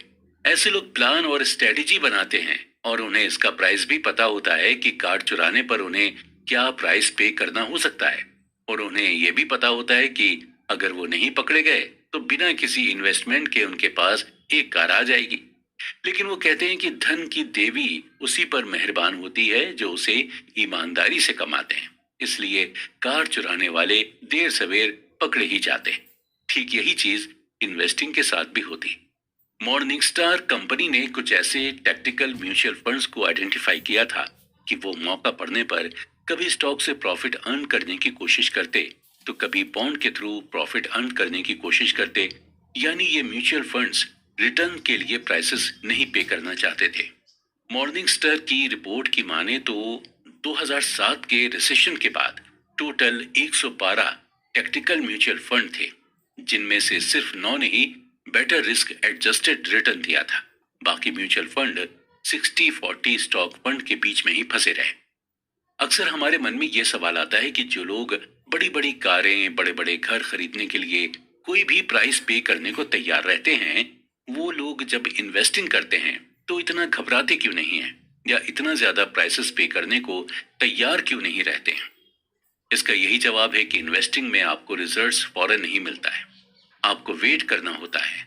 आप इन्वेस्टिंग के प्राइस टैग को फौरन नहीं देख पाते, जबकि कार और घर लेना इन्वेस्टिंग के कंपैरिजन में लेस टाइम टेकिंग प्रोसीजर है। जब आपके पास यूटिलिटी बिल आता है तो आप खुश नहीं होते हैं। आपको बिल सजा की तरह लगने लगता है। आप हैवी मन से बिल भरते हैं, आपको ये फाइन की तरह लगता है। जनरली हम फीस देने से नहीं घबराते हैं, बल्कि हमें फाइन देने में परेशानी होती है। ठीक इसी तरह अगर हम मार्केट वॉलेटिलिटी को फाइन की तरह न लेकर फीस की तरह लेंगे, तो हमारे अंदर एक ऐसा माइंडसेट डेवलप हो जाएगा जहां पर हम इन्वेस्टमेंट में गेन करने लगेंगे। हमेशा ये ध्यान रखें कि मार्केट रिटर्न्स कभी भी फ्री नहीं होते हैं। जिस तरह बाकी प्रोडक्ट्स के लिए आप पे करते हैं, ठीक उसी तरह आपको इसके लिए भी पे करना होगा। हालांकि आपको इसके लिए फोर्स नहीं किया जा सकता है, लेकिन आपको मिलेगा वही जितना आप इसके लिए पे करेंगे। आप फ्री में यूज करना चाहेंगे तो आपको बिल्कुल भी कुछ नहीं मिलेगा। आपकी हालत उस चोर की तरह होगी जिसने कार को पाने के लिए उसे चुरा लिया था। इन्वेस्ट करने की फीस को फाइन की तरह मत लीजिए। अगर आप उसे फाइन की तरह लेंगे तो आप इन्वेस्टिंग को एंजॉय नहीं कर पाएंगे। हमेशा ये ध्यान रखिए कि धन की देवी उसी से खुश होती हैं जो उस धन को कमाने के लिए प्राइस पे कर सके। अगर आप भी वेल्दी बनना चाहते हैं तो आपको उसके लिए प्राइस तो पे करना होगा, और उस प्राइस को आप वेल्दी बनने की फीस समझकर दीजिएगा। Reasonable, rational, surprise. हम इंसान एक ऐसे क्रिएचर हैं जो इमोशनल होकर भी सोचते हैं और जो प्रैक्टिकल या रैशनल होकर भी सोचता है। फाइनेंशियल डिसीजन लेते वक्त हमें बहुत ज्यादा रैशनल होकर नहीं सोचना होता है, बल्कि हमें रीजनेबल होकर सोचना पड़ता है। हमें अपना फाइनेंशियल डिसीजन लेने का रीजन ढूंढना पड़ता था। किसी चीज के लिए रीजनेबल होना ज्यादा रियलिस्टिक होता है, और बात जब पैसे की होती है तो हमें रियलिस्टिक होना पड़ता है। रीजनेबल और रैशनल को डीपली समझने के लिए हम एक ऐसे जूलियस वैगनर का एग्जाम्पल लेते हैं। जूलियस वैगनर 19th सेंचुरी के साइकेट्रिस्ट थे जिन्होंने मलेरिया से सिफिलिस जैसी बीमारी का इलाज किया था, और इनके अंदर 2 स्किल्स थी। पहली ये कि ये चीजों के पैटर्न को बहुत अच्छी तरह से समझ जाते थे, और दूसरी ये कि जो लोगों की नजर में पागलपन होता था वो पागलपन उन्हें बहादुरी लगती थी। और इन दोनों ही स्किल्स को जूलियस वैगनर ने न्यूरोसिफिलिस पेशेंट पर आजमाया था। जूलियस ने यह पैटर्न नोटिस किया कि जब सिफिलिस पेशेंट को फीवर होता है तो वो जल्दी रिकवर करने लग जाता है। जूलियस वैगनर ने यह अज्यूम किया कि फीवर इन्फेक्शन से फाइट करने में बॉडी की हेल्प होती है और ये चीज डॉक्टर समझ नहीं पा रहे थे। जूलियस एक लॉजिकल कंक्लूजन पर पहुंचे और वो टाइफाइड, मलेरिया और स्मॉल पॉक्स के लो एंड स्ट्रेन वायरस को सिफिलिस के पेशेंट में इंजेक्ट करने लगे। ये एक एक्सपेरिमेंट था, काफी डेंजरस, और इस एक्सपेरिमेंट से कई पेशेंट्स की जान भी चली गई। फाइनली जूलियस वैगनर ने मलेरिया का वीक वर्जन सिफिलिस के पेशेंट को इंजेक्ट करना शुरू कर दिया, जिसकी वजह से लोगों को फीवर आने लगा और लोग सही भी होने लगे। जूलियस वैगनर ने फाइनली ये कंक्लूजन निकाला कि हर 10 में से 6 सिफिलिस पेशेंट्स को मलेरिया के बुखार से ठीक किया जा सकता है और इस ट्रीटमेंट को मलेरिया थेरेपी नाम दिया गया। जूलियस वैगनर को इस रिसर्च के लिए 1927 में मेडिसिन की फील्ड में नोबेल प्राइज मिला। हालांकि बाद में मलेरिया थेरेपी को पेनिसिलिन से रिप्लेस कर दिया गया था, लेकिन जूलियस वैगनर दुनिया के ऐसे पहले डॉक्टर बने जिन्होंने ये बताया कि फीवर से हम इन्फेक्शन से फाइट कर सकते हैं। लोग फीवर को बुरी तरह से लेते हैं और उसे ट्रीट करने के लिए अलग अलग दवाइयों का इस्तेमाल करते हैं। लोग फीवर को इसलिए बुरा मानते हैं क्योंकि फीवर में हमें पेन होता है, हमारी बॉडी को तकलीफ होती है। जब फीवर होता है तो हम रिजनेबल नहीं हो पाते, हम रैशनल होते हैं। हम बस यही सोचते हैं कि जल्दी से डॉक्टर हमें मेडिसिन दे और हम ठीक हो जाएं। हम ये नहीं सोचते कि चलो अच्छा है हमें फीवर हुआ है, इससे हमारी बॉडी इन्फेक्शन से फाइट कर देगी। हम ऐसा नहीं सोचते हैं क्योंकि हम फीवर से हर्ट होते हैं।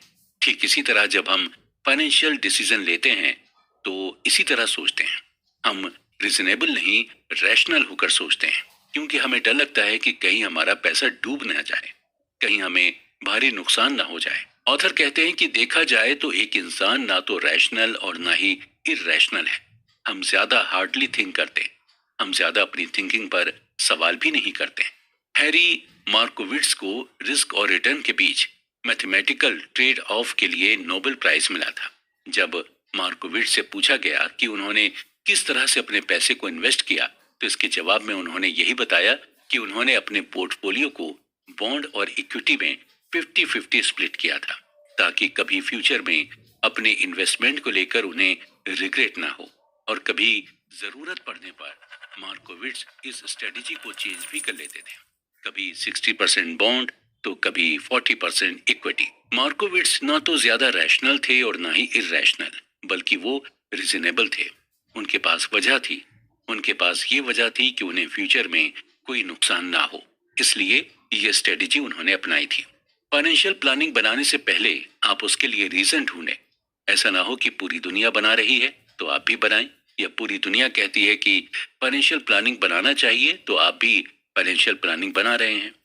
आप ये खुद डिसाइड करें कि फाइनेंशियल प्लानिंग के लिए आपका क्या रीजन है। आगे हम बात करेंगे हिस्ट्री की।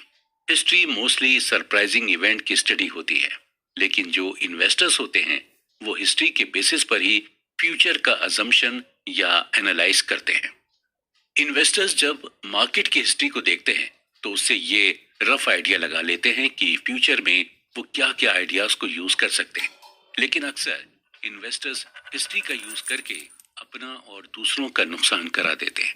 इन्वेस्टिंग हिस्ट्री पर इन्वेस्टर को डिपेंड नहीं रहना चाहिए। इन्वेस्टिंग हिस्ट्री पर डिपेंड होकर इन्वेस्टर्स दो गलतियां कर देते हैं। पहली ये कि आप आउटलेयर्स इवेंट को मिस कर सकते हैं जिसकी वजह से मार्केट में मूवमेंट होता रहता है। ऑथर बताते हैं कि हर डेकेड, हर सेंचुरी अलग अलग होती है और हर डेकेड में अलग अलग टाइप्स के लोग होते हैं। 19th सेंचुरी की ग्लोबल इकोनॉमी अलग थी और 20th सेंचुरी की ग्लोबल इकोनॉमी बिल्कुल अलग है। 19th सेंचुरी में 2 वर्ल्ड वॉर हुए और स्टॉक मार्केट का ग्रेट डिप्रेशन भी आया, लेकिन अभी अगर हम 20th सेंचुरी की बात करें तो इतने मेजर इवेंट्स नहीं हुए जिसे हम इन्वेस्टिंग हिस्ट्री में इंक्लूड कर सकें। अगर आप इन्वेस्टर हैं तो आपको ये समझना होगा कि हर इवेंट अलग अलग होती है और अलग अलग तरह से मार्केट को इफेक्ट करती हैं। अगर 19 रूम फॉर एरर्स। दोस्तों, हम इंसान भी अजीब होते हैं। कल हमारे साथ क्या होगा हम इस चीज की बिल्कुल भी प्रिडिक्शन नहीं कर सकते। लेकिन प्लान हम आने वाले कई सालों के लिए बना लेते हैं। हम इस चीज को बेवकूफी कह सकते हैं या फिर हम इसे हमारी ऑप्टिमिस्टिक थिंकिंग कह सकते हैं। कब हमारे साथ क्या हो जाए हमें कुछ भी पता नहीं होता, यानी हमारी लाइफ अनएक्सपेक्टेड होती है। ठीक इसी तरह जब हम फाइनेंशियल बिहेवियर की बात करते हैं तो फाइनेंशियल बिहेवियर का बेस्ट एग्जाम्पल हमें ऐसी जगह से देखने को मिलता है जहां से किसी को एक्सपेक्टेशन ही नहीं होती है। लास वेगास के कैसीनोज स्मार्ट फाइनेंशियल बिहेवियर का शानदार एग्जाम्पल है। जी हाँ, कैसीनोज में आपके ऐसे कई ब्लैक जैक कार्ड प्लेयर मिल जाएंगे जो आपको ये सिखा सकते हैं कि अपने पैसे को कैसे मैनेज करें, और ये आपको रूम ऑफ एरर की इंपॉर्टेंस क्या होती है ये भी आप ब्लैक जैक कार्ड प्लेयर से सीख पाएंगे। ब्लैक जैक कार्ड काउंटिंग का फंडामेंटल सिंपल है। किसी को इस बात की सर्टेनिटी नहीं होती है कि कार्ड डीलर अगला कौन सा कार्ड ड्रॉ करेगा, लेकिन जो ब्लैक जैक कार्ड प्लेयर होते हैं वो इस तरह से अज्यूम करते हैं कि कौन कौन सा कार्ड डीलर पहले ही ड्रॉ कर चुका है, और इस अजम्पशन पर ब्लैक जैक कार्ड प्लेयर ये बता देते हैं कि अगला कार्ड कौन सा होगा। ऑथर इस बात को हमें एग्जाम्पल देकर समझाते हैं कि सपोज कीजिए एक कार्ड डीलर के पास ABCD और E नाम के 5 कार्ड थे, जिनमें से A और B कार्ड डीलर पहले ही ड्रॉ कर चुका है। तो black jack card player C, D और E को लेकर अपना एजम्पशन करते हैं। वो अपनी प्रोबेबिलिटी को कम करने की कोशिश करते हैं, यानी वो रूम फॉर एरर का चांस नहीं देते। ऐसा प्लेयर जब आपको ये मालूम होता है कि कार्ड कौन सा आने वाला है तो आप फिर ज्यादा बेट लगाते हैं, और जब आपको एग्जैक्टली पता नहीं होता कि कार्ड कौन सा आने वाला है तो आप कम बेट लगाते हैं। ब्लैक जैक कार्ड प्लेयर को यह मालूम होता है कि वो गेम ऑफ ऑड्स खेल रहा है और इस खेल में कोई सर्टेनिटीज नहीं होती। आप कभी भी ये गैस नहीं कर सकते हैं कि कौन सा मोमेंट आपके लिए बेस्ट होगा। आप अपने आप को रूम फॉर एरर देना चाहते हैं। आपको ये मानकर चलना होगा कि आपने जो प्लान बनाया है हो सकता है वो प्लान काम ना करे। हम रूम फॉर एरर को मार्जिन ऑफ सेफ्टी भी कह सकते हैं, और बात जब पैसों की होती है तो हम रूम फॉर एरर को अंडर एस्टिमेट करने लगते हैं। रूम फॉर एरर को हम फोरकास्टिंग से भी रिलेट कर सकते हैं, और फोरकास्टिंग करेक्ट करना बहुत मुश्किल होता है। आने वाले 10 सालों में स्टॉक मार्केट कितना रिटर्न देगा या रिटायरमेंट के बाद आपको कितने पैसे मिलेंगे, इन सब के बारे में फोरकास्ट करना मुश्किल होता है। इन सब चीजों में हम बस ऑड ही निकाल सकते हैं या मार्जिन ऑफ सेफ्टी लेकर एक स्टिपुलेटेड अमाउंट हम बता सकते हैं। ऑथर कहते हैं कि जब भी आप फ्यूचर इन्वेस्टमेंट के बारे में एस्टिमेट करें तो आपको रूम फॉर एरर देना होगा। आपको ये मानकर चलना होगा कि आपका एस्टिमेशन एकदम एक्यूरेट नहीं हो सकता। रूम फॉर एरर एक साइंस है जहां पर आपको रिस्क लेना होता है, लेकिन रिस्क लेने से पहले आपको ये सोचना होता है कि जो रिस्क आप ले रहे हैं वो वर्थ टेकिंग है या नहीं। यही सेम फिलॉसफी आपको पैसे के साथ लगानी होती है। आप जिस भी चीज में इन्वेस्ट कर रहे हैं आपको ये मालूम होना चाहिए कि जहां भी आप इन्वेस्टमेंट कर रहे हैं उसमें रिस्क लेना वर्थ टेकिंग है या नहीं। तो कुल मिलाकर रूम फॉर एरर आपको ऐसा रिस्क लेने के लिए कहता है जहां पर आपको ज्यादा नुकसान भी ना हो, और जब आप इस तरह के रिस्क को लेते हैं तो ज्यादा चांसेस हैं कि आप अपने पैसे को ग्रो कर सकें।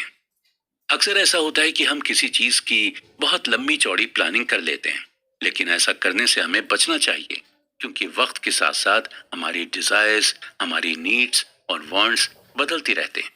देखा जाए तो लॉन्ग टर्म फाइनेंशियल गोल बनाना जरूरी है, लेकिन हर 5 से 10 साल में दुनिया बदलती रहती है। नई नई टेक्नोलॉजीज आती जाती हैं, नई इकोनॉमी पॉलिसीज आ जाती हैं, और हमारे खुद के भी गोल चेंज हो जाते हैं। हम अपनी लाइफ के हर स्टेज में ऐसे डिसीजन लेते हैं जो बाद में हमारी लाइफ को इन्फ्लुएंस करते हैं, और उस डिसीजन को लेकर अब हमारे अंदर एक्साइटमेंट भी रहती है। ऑथर एग्जाम्पल देकर बताते हैं कि कई लोग जब टीनेज में थे तो अपने शौक के लिए वो टैटू बनवा लेते थे, और जब वो बड़े हुए तो उन्हें अपने इसी डिसीजन पर रिग्रेट होता है। आपकी फीलिंग, आपके इमोशंस सब वक्त के साथ बदलते रहते हैं, लेकिन आप जब भी फाइनेंशियल प्लानिंग बनाएं तो आपको 2 चीजें अपने मन में हमेशा रखनी होंगी। पहली चीज ये कि फाइनेंशियल प्लानिंग के एक्सट्रीम एंड के बारे में हमें नहीं सोचना है। आपको ये अज्यूम करके चलना है कि अगर आपकी लो इनकम भी रही तो भी आप खुश रहेंगे। और अगर आप बहुत ही ज्यादा फाइनेंशियल प्लानिंग के लिए मेहनत करेंगे तो हो सकता है आपको फाइनेंशियल प्लानिंग का एंड रिजल्ट ना मिले, तो आपको रिग्रेट हो। फाइनेंशियल प्लानिंग जब आपने बना ली तो आप हर साल उस प्लानिंग को रिव्यू करें, और अगर मॉडिफाई करने लायक चीजें हैं तो उसे मॉडिफाई भी जरूर करें। अक्सर लोग खुद पर हार्श हो जाते हैं और प्लानिंग फेल होने पर खुद को मेंटली पनिश करने लगते हैं। इसका असर आप पर तो होता ही है, आपकी फैमिली पर भी इसका असर होता है। इसलिए प्लानिंग रिव्यू करते रहें, इसमें कोई भी खराबी नहीं है। जितने भी सक्सेसफुल वेल्दी लोग हुए हैं वो भी यही करते हैं। वो प्लान रिव्यू करते हैं और जरूरत पड़ने पर उसे मॉडिफाई भी करते हैं और इजी वे में प्लान करते हैं। दूसरी चीज यह है कि हमें इस रियलिटी को एक्सेप्ट करना होगा कि हमारा माइंड चेंज हो सकता है।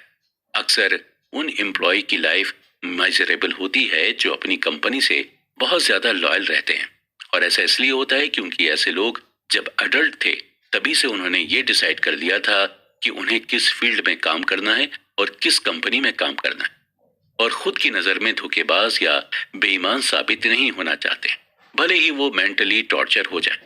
ध्यान रहे कि आप खुद से लॉयल रहें, कंपनी से नहीं।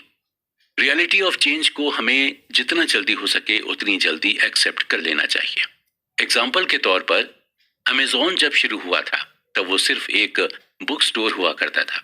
धीरे धीरे इसने खुद को चेंज किया, फिर ये ऑनलाइन ई कॉमर्स कंपनी बन गई और बुक्स के साथ साथ ये बाकी चीजें भी ऑनलाइन डिलीवर करने लगी, और उसके साथ कई सारे चेंजेस भी आए। अब अमेजोन का टारगेट है स्पेस। अगर अमेजोन खुद को बुक स्टोर तक ही लिमिटेड करके रखती तो शायद आज ये जिस मुकाम पर है उस मुकाम तक नहीं पहुंच पाती, और आज दुनिया के सबसे वैल्यूएबल कंपनीज में से एक नहीं बन पाती। जेफ बेजोस हर 5 से 10 साल में चेंज की रियलिटी को समझ जाते हैं और फिर उसी हिसाब से अपनी प्लानिंग बनाते हैं, और शायद यही उनकी सक्सेस का सीक्रेट है। अगर आप खुद को कॉन्स्टेंट यानी बांध कर रखेंगे किसी प्लानिंग में तो आप बाकी किसी भी अपॉर्चुनिटी को एक्सप्लोर ही नहीं कर पाएंगे। आपको ये समझना होगा कि जैसे जैसे दुनिया बदल रही है वैसे ही वैसे आपको भी बदलना होगा। दुनिया के साथ कदम से कदम मिलाकर चलना होगा, क्योंकि इसी में है सक्सेस, और सक्सेसफुल वेल्दी लोग ऐसा ही करते हैं। You and me and the seduction of pessimism. लालच ह्यूमन नेचर का ही पार्ट है, और हम सबके अंदर कहीं ना कहीं किसी न किसी चीज के लिए लालच भरा होता है। वो लालच चाहे मेटेरियलिस्टिक चीजों के लिए हो या फिर इमोशनल चीजों के लिए हो। कई बार ऐसा होता है कि मार्केट में कुछ ऐसे प्रोडक्ट्स होते हैं जिनके रेट अचानक से बढ़ने लगते हैं, और हमें समझ में ही नहीं आता कि इन प्रोडक्ट्स का रेट क्यों बढ़ने लगा है। ज्यादातर लोगों को यही लगता है कि किसी प्रोडक्ट का रेट बढ़ने की वजह लालच होता है। अचानक से प्रोडक्ट के रेट बढ़ने को इकोनॉमी की लैंग्वेज में बबल कहते हैं। बबल के लिए पूरी तरह से लालच को ब्लेम करना सही नहीं है। जब भी किसी प्रोडक्ट के दाम मार्केट में बढ़ते हैं तो हम यही कहते हैं कि ट्रेडर्स लालची हो गया है, क्योंकि हम इसे सिर्फ अपने ही नजरिए से सोचते हैं। हमें एक्चुअल में ये पता ही नहीं होता कि इस बबल के पीछे की वजह क्या है। कोई भी एक्सपर्ट आपको ये नहीं बता पाएगा कि आखिर ये इकोनॉमिकल बबल होते क्यों हैं। ये ठीक उसी तरह है जब कोई आपसे पूछे कि आखिर ये वॉर क्यों होते हैं। आप कभी इसका रीजनेबल आंसर नहीं दे पाएंगे, क्योंकि वॉर करने के सबके अलग अलग रीजंस होते हैं। लेकिन हम एक रीजन इसके लिए कह सकते हैं, वो ये है कि कभी कभी इन्वेस्टर्स दूसरे इन्वेस्टर से कुछ ऐसी एडवाइस ले लेते हैं जो एक्चुअल में उनके लिए सही नहीं होती।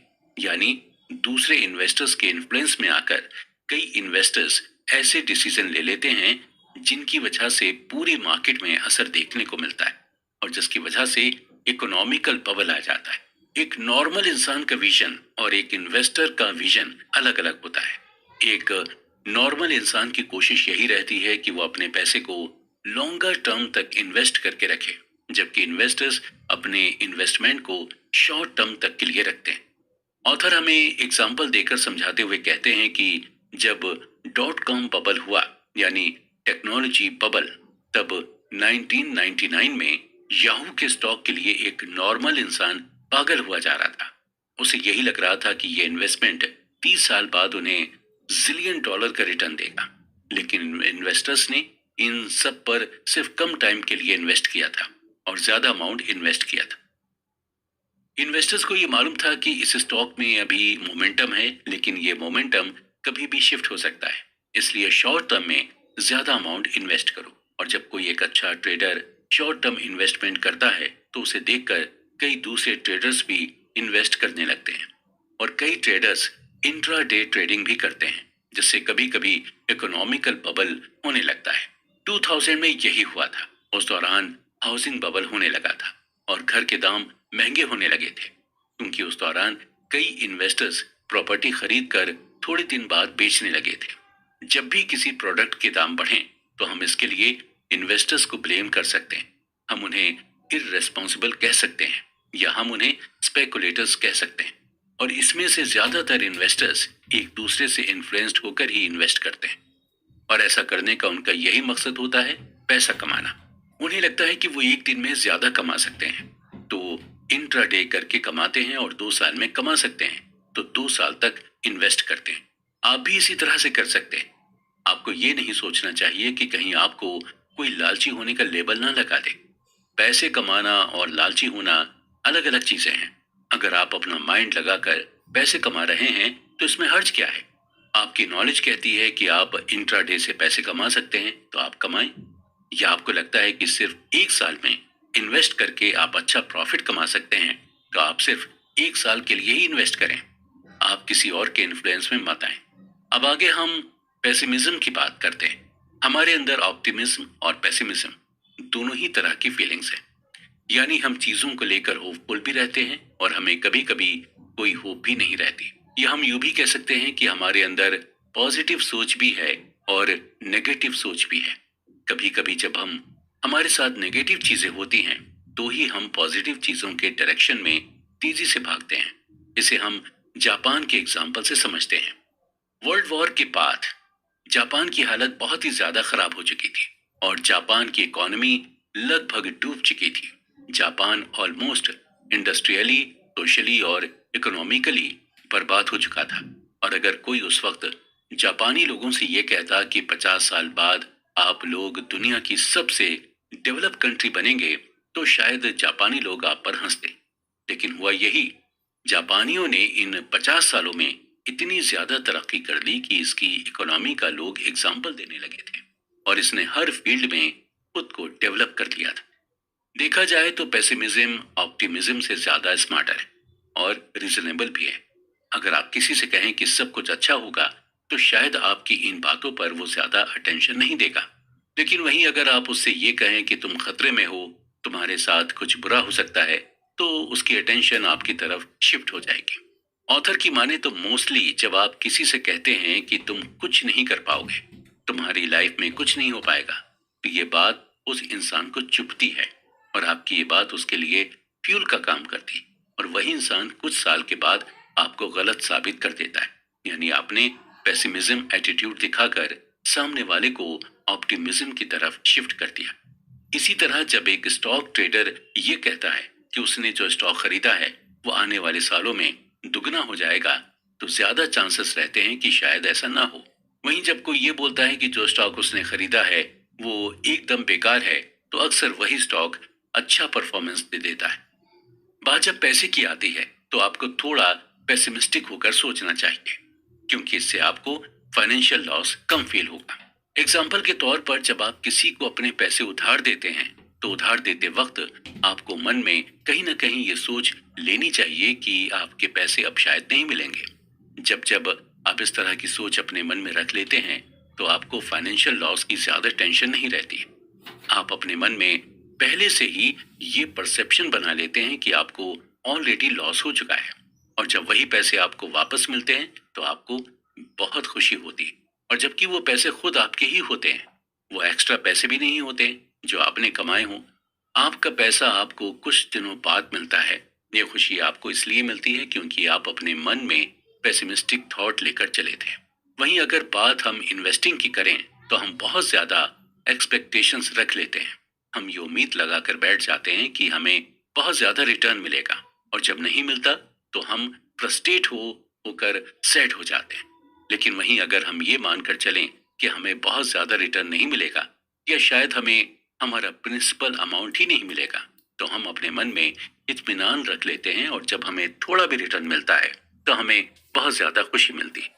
इसलिए पैसों के मामले में ज्यादातर पेसिमिज्म सोच रखें, वो भी तब जब आप अपने पैसे को कहीं इन्वेस्ट कर रहे हैं। अदरवाइज आपको हमेशा ये सोचना चाहिए कि आप एक दिन वेल्दी जरूर बनेंगे।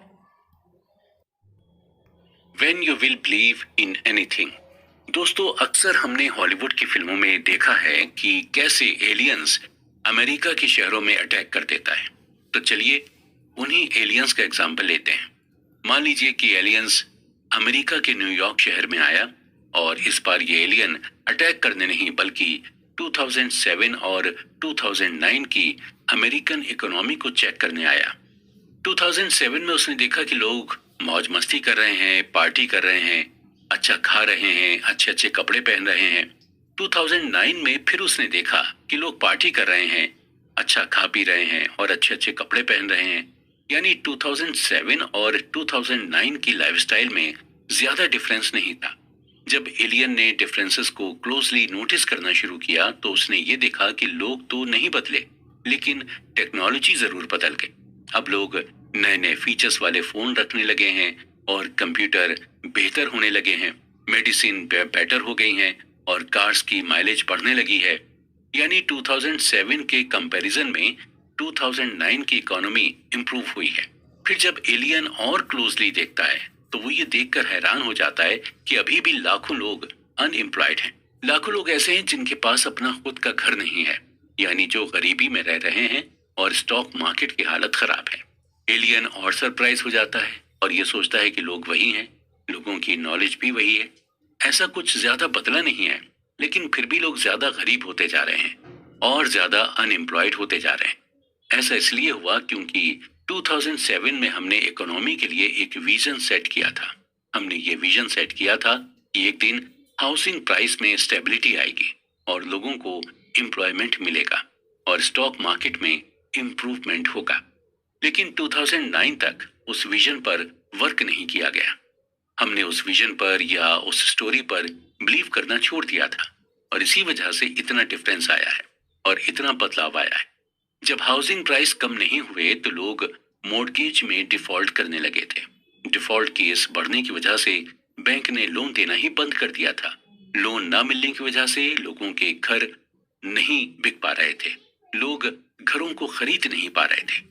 ऑथर कहते हैं कि जब हम इकोनॉमी, बिजनेस और इन्वेस्टमेंट में ग्रोथ की बात करते हैं तो हम सिर्फ टेंजिबल चीजों की बात करते हैं, यानी उन चीजों को जिनको हम टच कर सकते हैं, जैसे बड़ी कार, बड़ी बिल्डिंग, एक्सेट्रा एक्सेट्रा। हमें टेंजिबल चीजों के बारे में बताकर ये कहा जाता है कि हमारी इकोनॉमी ग्रो कर रही है। हमें यही स्टोरी बता दी जाती है कि इकोनॉमिक ग्रोथ बहुत ज्यादा है। एक्चुअली ये पूरी दुनिया ही स्टोरी ड्रिवन है। आप यहाँ पर कुछ भी बता दें, लोग यकीन कर लेते हैं, उससे कुछ नहीं करते हैं। गवर्नमेंट कह देती है कि हमने ये डेवलप किया, इकोनॉमी में ग्रोथ हुई एक्सेट्रा, लेकिन रियलिटी में स्टोरी अलग होती है। जब आप इस स्टोरी ड्रिवन वर्ल्ड में अपने पैसे को मैनेज करना चाहते हैं तो आपको दो बातें ध्यान में रखनी होंगी। पहली यह है कि जब आप किसी चीज को सच मानने लगते हैं तो आप उस सच के सच होने को, ऑड को ओवर एस्टिमेट करने लग जाते हैं, यानी आप उस सच को फिक्स्ड मान लेते हैं। आपको उसके अलावा दूसरे किसी सच पर यकीन नहीं होता है। ऑथर इस बात को हमें एक एग्जाम्पल देकर समझाते हैं कि अगर आपके पास पैसे नहीं हैं और आपसे ये कहा जाए कि शहर के बाहर एक बाबा रहते हैं जो किसी भी बीमारी का इलाज कर लेते हैं, तो आप उस बाबा के पास जाते हैं और अपनी बीमारी का इलाज कराने लग जाते हैं। अगर आपके पास पैसा होता तो आप किसी बड़े हॉस्पिटल में जाकर अपना इलाज करा लेते हैं। यानी इससे ये प्रूफ होता है कि जब आपके पास पैसे नहीं होते और आप बीमार हो जाते हैं तो आप किसी भी बात को सच मान लेते हैं। दूसरी चीज यह है कि जब हमें दुनिया के बारे में इनकम्प्लीट व्यू मिलता है तो हम खुद से ही उस व्यू को कंप्लीट करने लग जाते हैं। हम खुद का नैरेटिव बनाकर उस गैप को फिल करने लग जाते हैं। अगर ऐसा होता है कि जब आप किसी को कोई बात बताते हैं तो वो इंसान जब किसी और को आपकी बात बताता है तो उसमें वो अपना नैरेटिव डाल देता है या एक दो चीजें अपनी तरफ से भी ऐड कर लेता है। इस बात को ऑथर हमें एग्जाम्पल देकर समझाते हैं कि जब हम छोटे थे और हमारी दादी नानी हमें भूतों की कहानियां सुनाती थी और उन कहानियों को जब हम अपने दोस्तों को सुनाया करते थे तो उसमें हम कुछ अपना भी इनपुट डाल देते थे ताकि हमारे दोस्तों को हमसे ज्यादा डर लगे। हम ह्यूमंस का माइंडसेट ही ऐसा होता है, जब हम किसी स्टोरी से सेटिस्फाई नहीं होते तो हमें इनकम्प्लीट सी लगती है, तो उसे कंप्लीट या इंटरेस्टिंग बनाने के लिए उसमें अपना नैरेटिव डाल देते हैं। ऐसा करके हमारे माइंड को सेटिस्फेक्शन मिलता है। हम सबको यही लगता है कि हम जो अपने आसपास देख रहे हैं वही सच है, लेकिन हमें ये नहीं पता होता कि अंदर की स्टोरी अलग है। हमें जो हायर अथॉरिटी बोल देती है हम वही मान लेते हैं। बात जब पैसे की हो तो आपको सबकी बात नहीं माननी होती, आपको खुद रियलिटी का पता लगाना होता है। आपको अपने इन्वेस्टमेंट की सच्चाई को जानना होता है, क्योंकि जब तक आप इस सच्चाई को नहीं जानेंगे तो आपको इस बड़ी सी मार्केट में कोई भी बेवकूफ बना सकता है। All together now confession. हम आपको नहीं जानते और आप हमें नहीं जानते हैं। आपको अपने पैसों के साथ क्या करना है ये आपसे बेहतर और कोई नहीं जानता। अपने पैसे के आप खुद मालिक हैं। आप चाहे इसे सेव करके रखें या फिर इसका इन्वेस्टमेंट कर दें। यहाँ पर हम सिर्फ आपको रिकमेंड कर सकते हैं और पैसों की साइकोलॉजी ही बता सकते हैं। बाकी चीजें आपको ही करनी और कैसे करनी है ये भी आपको ही डिसाइड करना होगा। हम आपको बस यही बता सकते हैं कि ये दुनिया बहुत ही कॉम्प्लेक्स है और रिस्क एंड लक दोनों से ही चलती है। आपको लक और रिस्क दोनों की ही ताकत को अच्छी तरह से समझना होगा कि कोई चीज आपको लक से मिल सकती है और कोई चीज आपको रिस्क से। आपको ये भी ध्यान रखना होगा कि जितना कम आपके अंदर ईगो होगा उतना ही आप पैसे को अपनी ओर अट्रैक्ट करते जाएंगे। पैसे की ये खासियत होती है कि ये उनके पास ही हमेशा टिका रहता है जो हम्बल होते हैं और जिनके अंदर ह्यूमिलिटी होती है। इसके साथ आपको भी ये ध्यान रखना होगा कि आपको अपने पैसे इस तरह से मैनेज कर दें कि आप रात में सुकून से सो सकें। आपको पैसे इस तरह से कमाने हैं कि आपको नींद अच्छी आए। ऑथर कहते हैं कि अगर इन्वेस्टमेंट में कोई चीज आपके फेवर में नहीं जा रही है तो उससे परेशान होने की बिल्कुल भी जरूरत नहीं है। आप हर बार जीत सकते हैं, कभी कभी आपको हार को भी गले लगाना होता है। अगर आप चाहते हैं कि आपके पास पैसा बना रहे तो आपके पास जितना पैसा है आप उसी में खुश रहना सीखें। जब आप अपने पैसे से खुश रहेंगे तो पैसे आपके पास खुद ब खुद आएंगे। पैसे का इस्तेमाल आप टाइम को कंट्रोल करने में लगाएं, यानी पैसे से अपनी लाइफ को कंट्रोल करना सीखें। पैसे कमाने का मजा तभी है जब आप अपने हिसाब से चीजों को कर सकें, अपने मन के मुताबिक अपनी लाइफ को एंजॉय कर सकें। लोगों के साथ अच्छा बिहेव करने की कोशिश करें, क्योंकि लोग आपकी मटेरियलिस्टिक चीजों से ज्यादा दिन तक इम्प्रेस नहीं रहते। जो लोग ज्यादा शो ऑफ करते हैं पैसा उनके पास ज्यादा दिनों तक टिक नहीं पाता। पैसों का इस्तेमाल कभी भी शो ऑफ करने के लिए ना करें। जितना हो सके अपने पैसे को बचाएं, क्योंकि आज अगर आप पैसे को बचाएंगे तो कल यही पैसा आपको भी बचाएगा। अपनी कार के लिए या अपने घर के लिए बचाना अच्छी बात है, लेकिन खुद के लिए भी आपको पैसे बचाना चाहिए, क्योंकि कभी कभी ऐसी भी इमरजेंसी आ जाती है जहां पर आपका बचाया हुआ पैसा बहुत काम आ जाता है। अपने लिए कॉस्ट ऑफ सक्सेस को डिफाइन करें और उसके लिए पे करने के लिए रेडी रहें, क्योंकि हमें कोई भी चीज फ्री में नहीं मिलती है, हमें हर चीज के लिए पे करना पड़ता है। साथ ही साथ आपको रिस्क लेने से भी नहीं घबराना चाहिए। जहां आपको लगता है कि रिस्क लेना वर्थ इट है या रिस्क का असर आप पर ज्यादा नहीं होगा तो रिस्क लेने से घबराए नहीं, क्योंकि रिस्क बाद में आपको पे जरूर करेगा। अपने गेम को डिफाइन करें, यानी लोगों को ये बताएं कि आप क्या हैं और आपकी वैल्यू क्या है और पैसे को लेकर आपकी सोच क्या है। और आपको ये मेक श्योर करना होगा कि आपके एक्शन से दूसरे लोग इन्फ्लुएंस्ड ना हो। दूसरे के डिसीजन की रिस्पेक्ट करें, स्पेशली फाइनेंस में, क्योंकि हर इंसान के अपने अलग अलग फाइनेंशियल गोल होते हैं और अलग अलग अप्रोच भी होती हैं, और उसी गोल और अप्रोच से एक इंसान अपना डिसीजन बना लेता है। आप वही करें जो आपके लिए फाइनेंशियली वर्क करता है। आपको ये जानना होगा कि आपकी फैमिली सेविंग के बारे में क्या सोचती है। आप अपनी फैमिली से अपने सेविंग प्लान के बारे में डिस्कस कर सकते हैं और उन्हें ये बता सकते हैं कि सेविंग करना कितना जरूरी है। अगर आप शादीशुदा हैं तो आप अपनी वाइफ के साथ मिलकर भी सेविंग कर सकते हैं और उन्हें इंडिविजुअली सेविंग करने के लिए भी मोटिवेट कर सकते हैं। इसके अलावा आप किस चीज के लिए सेविंग कर रहे हैं इसका भी आपको टारगेट बनाना होगा। आप घर के लिए सेविंग कर रहे हैं या फिर कार खरीदने के लिए सेविंग कर रहे हैं या किसी जगह हॉलीडे मनाने की सेविंग कर रहे हैं, ये आपको अपने घर वालों के साथ डिस्कस करना होगा। जब आप अपने घर वालों के साथ अपनी सेविंग के प्लान को डिस्कस करेंगे तो आप और ज्यादा मोटिवेटेड फील करेंगे। दूसरी चीज यह है कि आपको अपने इन्वेस्टमेंट प्लान के बारे में भी अपने घर वालों को बताना होगा और उनसे ये डिस्कस करना होगा कि आप किस चीज में अपने पैसे को इन्वेस्ट कर रहे हैं। आपके लिए ये जानना जरूरी है कि आपके घर वाले इन्वेस्टिंग के बारे में क्या सोचते हैं। आपको अपने घर वालों को स्टॉक मार्केट के बारे में बताना होगा और उन्हें यह समझाना होगा कि अगर स्टॉक मार्केट में आपको नॉलेज है तो स्टॉक मार्केट में इन्वेस्ट करने से बिल्कुल भी घबराना नहीं चाहिए। आपको अपनी वाइफ या फिर अपने पेरेंट्स को स्टॉक मार्केट में इन्वेस्ट करने के लिए मोटिवेट करना चाहिए। ऑथर आगे कहते हैं कि आपको स्ट्रांगली अपनी फाइनेंशियल फ्रीडम पर वर्क करना चाहिए। हमारा जो भी फाइनेंशियल गोल है उसकी तरफ धीरे धीरे कदम बढ़ाना चाहिए और हमारा ये कदम सही डायरेक्शन में तभी बढ़ेगा जब हम साइकोलॉजी ऑफ मनी को समझ जाएंगे और अपने दिमाग में पूरी तरह से इसे बसा लेंगे।